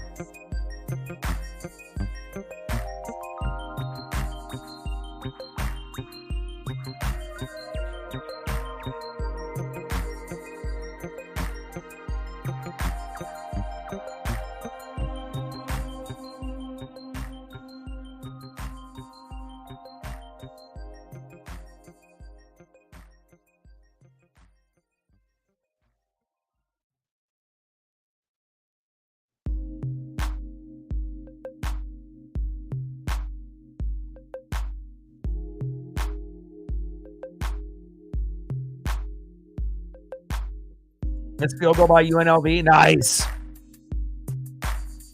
10-3, keeping it close.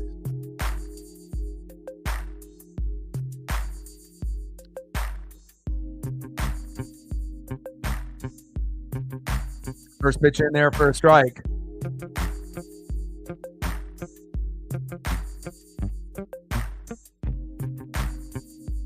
Bottom of the 10th, 3-2 Yankees.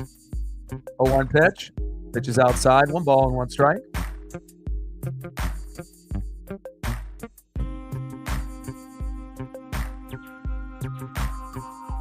Like, really, the only chance that the Dodgers have is if they can actually get one of these 3 to get on base so Shohei can get up. Then you might have a shot, but if it just goes 1, 2, 3, we obviously know what will happen.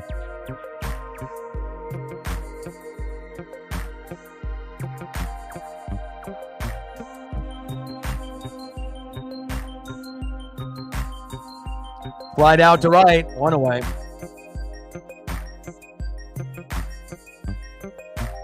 Down goes Will Smith. Next up, second baseman Gavin Lux.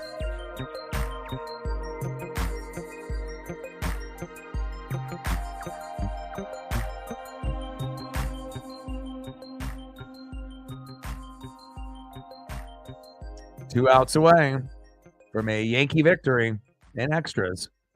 And they have been the better team today.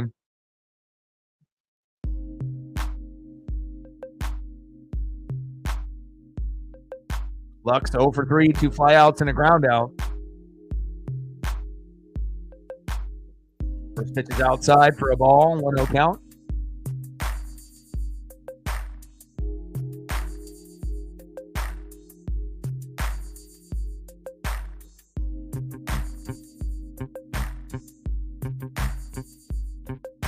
Pitch inside, 2-0 count for Gavin Lux. I mean, really, the only thing that's going to save them is if they get like hit by a pitch or if they end up getting a walk.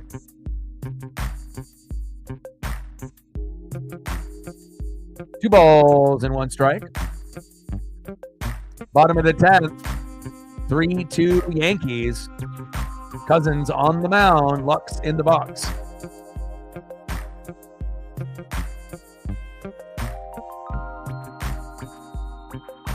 Dodgers are going to need a miracle.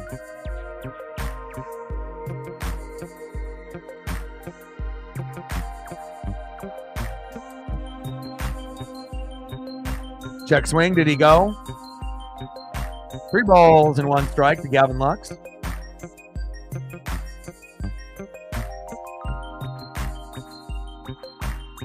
And there's the walk.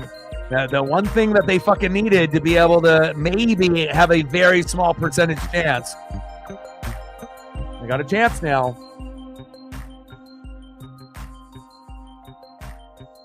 Next up is shortstop Tommy Edman, and see if he can make up for a couple of these bad plays that he's made defensively. Can he be the hero?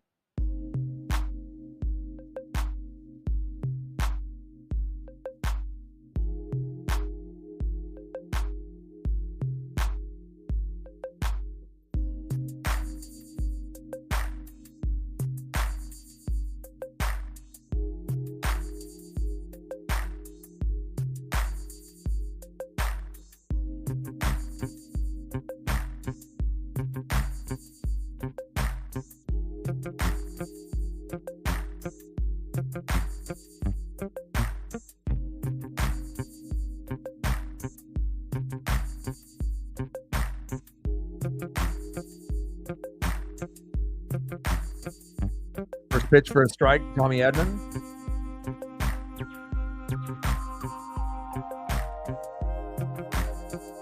Strike looking with a slider there to Tommy. A 1 count. 1 for 3 with a double in the 6th, but a couple fielding errors.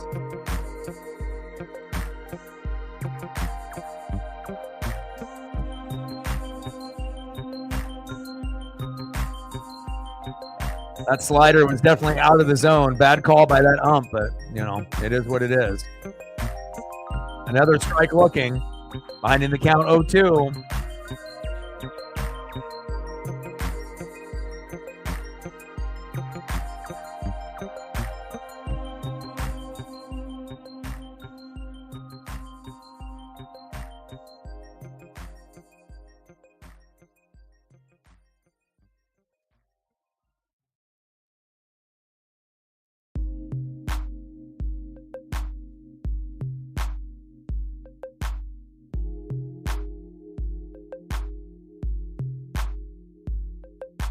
Now, this ump is terrible. That should be a 2-0 count, not an 0-2 count. but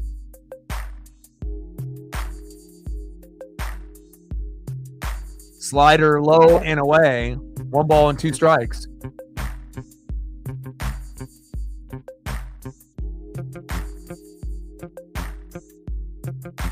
Bottom of the 10th, 3-2 Yankees. It all started with the Dodger momentum, Yankee momentum, Dodger momentum, Yankee momentum, and that's where we sit right now. Edmund reached on an infield single to second. Lux to second. There you go. Way to make up for your error. Wow. That's huge. Huge, huge, huge. Nice job, Tommy. Way to make up for that fucking error that you had and redeem yourself. There you go. And this is exactly what you wanted. You wanted to have an opportunity with 1 out or 2 outs with this guy right here, the best player on the fucking planet, Shohei Ohtani. So you're saying they have a chance. Wow.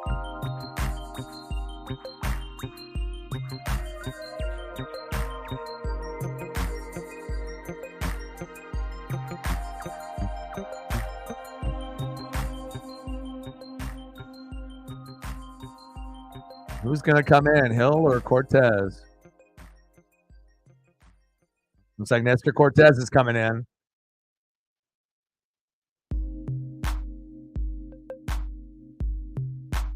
Started off a little slow, but this game definitely has gotten exciting as we've gotten further along. God damn, we're almost at 4 hours, 3 hours and 33 minutes. Usually a game will only last about 2 hours and 30 minutes, so we're already an hour over than we normally have in baseball this season.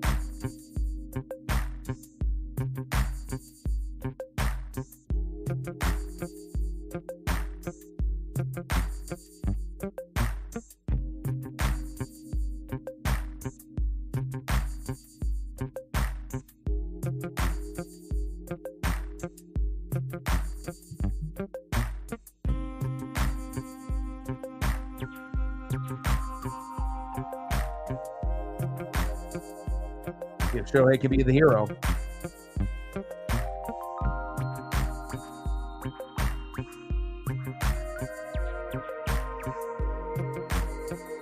How are you? Missed you.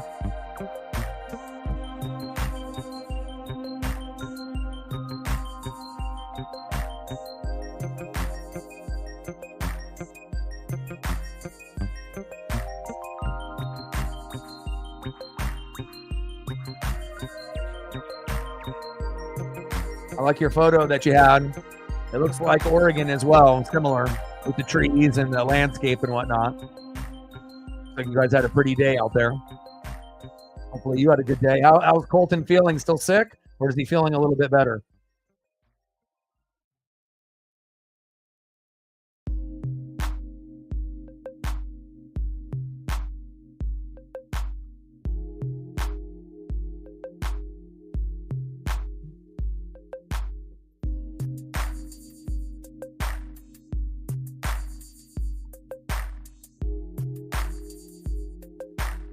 Oh, baby.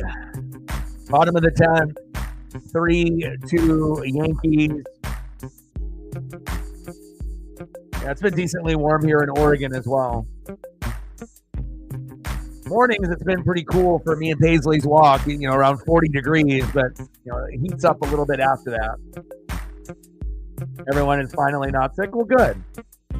That's good to hear. Glad that you're okay. Glad that Colton is good. We're at 3:02, 98 to go to 4.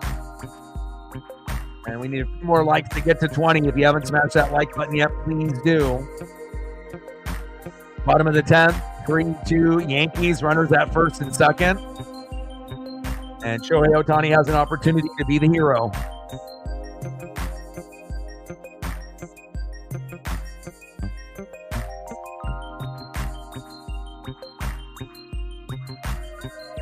First pitch. Ohtani pops it up. Verdugo is there. Oh! Wow! Verdugo makes the grab after hitting the fucking wall. Very Derek Jeter-like. Unbelievable. But they get Ohtani out with one pitch, and that might have saved the game for the Yankees. Unbelievable. Catches the ball, slams into the wall, goes over the wall. Unbelievable. Great catch by Verdugo. Unbelievable. That's the worst thing that you could have had happen for Ohtani besides hitting into a double play and the game ending. Unbelievable. Wow. Verdugo, the former Dodger, Red Sox, and now Yankee. And you don't usually have too many people that have, been on all three teams. Wow. Unbelievable. This game's got a little bit of everything, doesn't it? Next up is right fielder Mookie Betts. Can Mookie be the hero?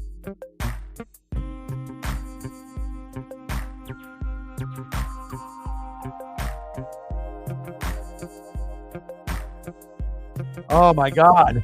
I mean, Edmund had a little fumble the bag when it was 2-2. All he had to do was secure it and flip it for a double play, and he bobbled it. So he had an error in the first, and then he had an error pretty much in the ninth, to get the Yankees that extra run.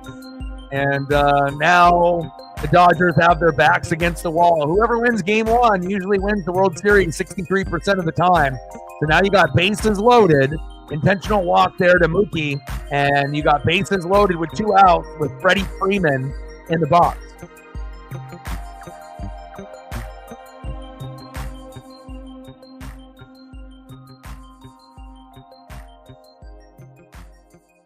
And obviously the game started off a little slow, but it definitely picked up about halfway through the game. Yeah, so you're back just in time. I mean, this is a long game. We're almost at 4 hours, and normally baseball games are about 2 hours and 30 minutes. Oh, my goodness. Back. Go on, Freddie.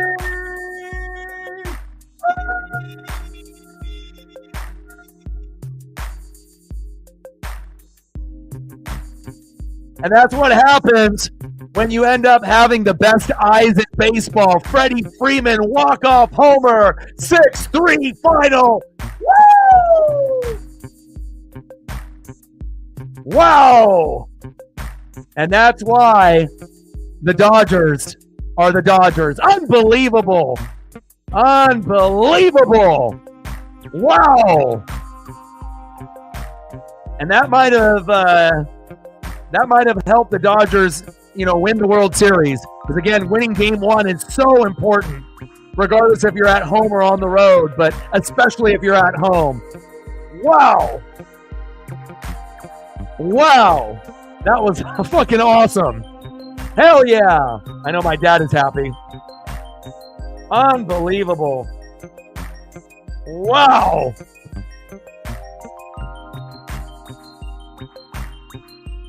That was awesome. That was awesome. I know my dad and every Dodger fan, Joe, that was in here earlier, was fucking pissed off on how the game was going. But it's not how you start, it's how you finish. And the Dodgers know how to finish. Unbelievable. Final score in 10. Dodgers 6, Yankees 3. Bye-bye baseball, Freddie Freeman says. Good night. Wow. Unbelievable. Anything that you want to be able to see photo-wise, reflect here before we go based on all your generous donos that you've done here tonight? I'm going to hit you with a little Better Call Saul here. Wow. Unbelievable. Shouldn't have brought in nasty Nestor Cortez. Wrong player.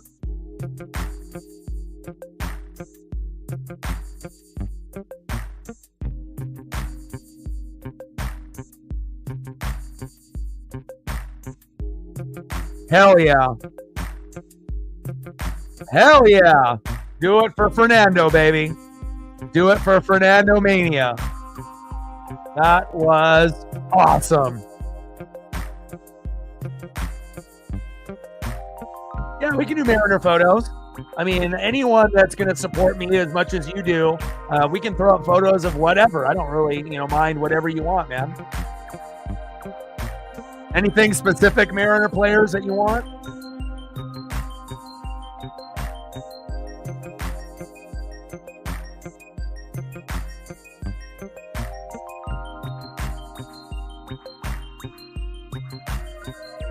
We'll do some more Mariner photos.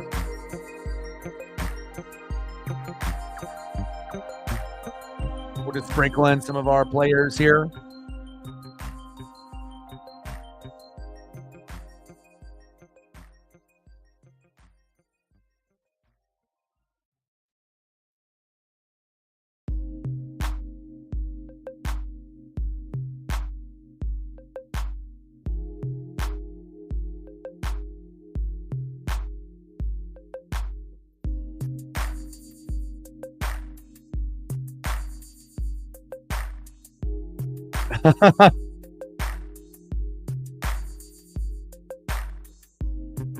What a legend. First ballot Hall of Famer's got the best eyes on the team.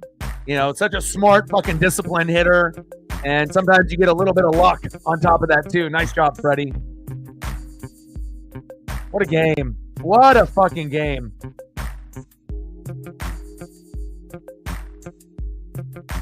Yes, I definitely will do Garver.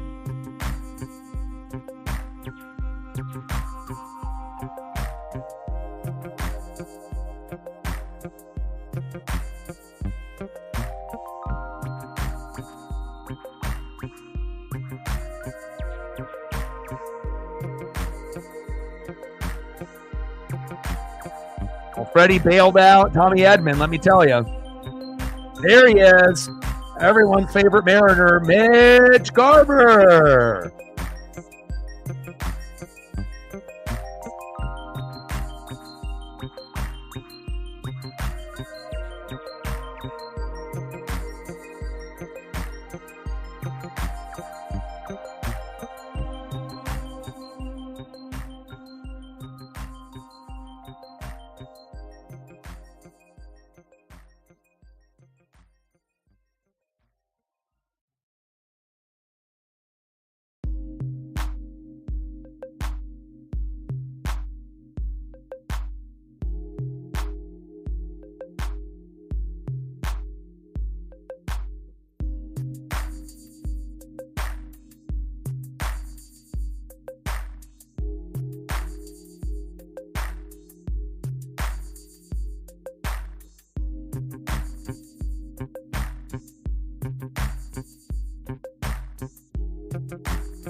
Boom, baby.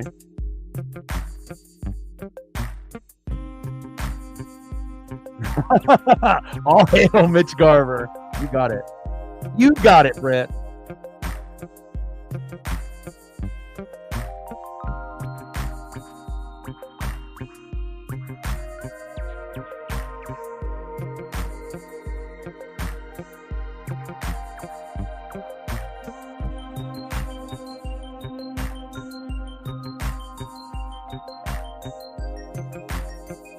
There's my boy Cal. Trident's up.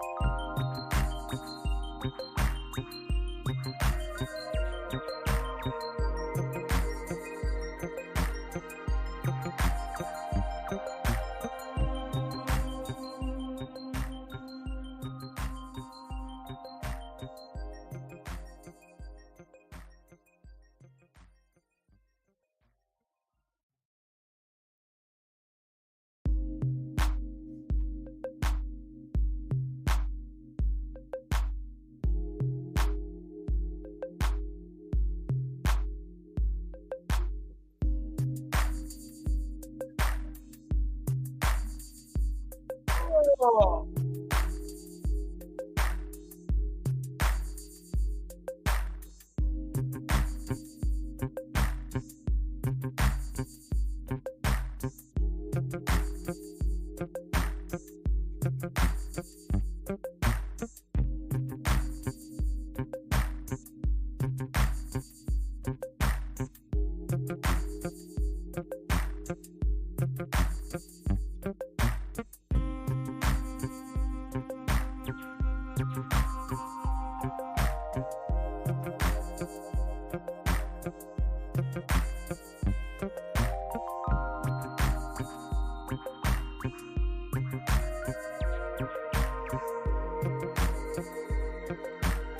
All right, Paisley is looking for a little snack and a little bit of a walk, and I think I need some fresh air too. You know, being in this chair for almost 4 hours. Reflect, you are amazing, and as well as Captain Oreo, thank you to the two of you guys to hold it down on the dono train, as well as Odin's son. I appreciate the three of you guys doing that. It means a lot. Thank you so much for your guys' generosity. Stormbum coming in late. He said better late than never. We'll be doing the Ducks and Illinois at 12:30 Pacific tomorrow. If you guys can make it, that would be great. If not, I know you guys will be obviously doing your thing. And then on Sunday, we'll do the Niners and Cowboys for Sunday night. And then Monday, we'll do the Giants and the Steelers. So thank you so much. Yeah, he didn't actually come into the room. He just sent me $2 through Cash App, was kind of watching and being quiet and just kind of doing his own thing. And so I just wanted to make sure that we showed some love for him as well. So I love you guys, and I appreciate you so much. Reflect, you're an MVP. Captain Oreo, I appreciate you. Odin as well. Stormbum, as well as Britt, Sarah, and everyone else. I love you guys, and I appreciate you guys very much. Final score in 10. Dodgers 6, Yankees 3 with a Freddie Freeman grand salami and extras. Unfucking believable. And that's playoff baseball for you. That's World Series baseball for you. And usually the team that wins game 1 wins the World Series 63% of the time. Does that mean that the Dodgers are going to win in 6? More than likely. But the Yankees aren't out of it yet, but that was a crushing loss. Love you guys, and I appreciate you guys very, very much. Look forward to seeing you guys tomorrow. If you guys can hop in and say hello for the Ducks and Illinois at 12:30 Pacific. And I got one question for you. Who you know talk sports like us? Your boy Ryan, Northwest Sports Fanatics, and I'm out. Guys.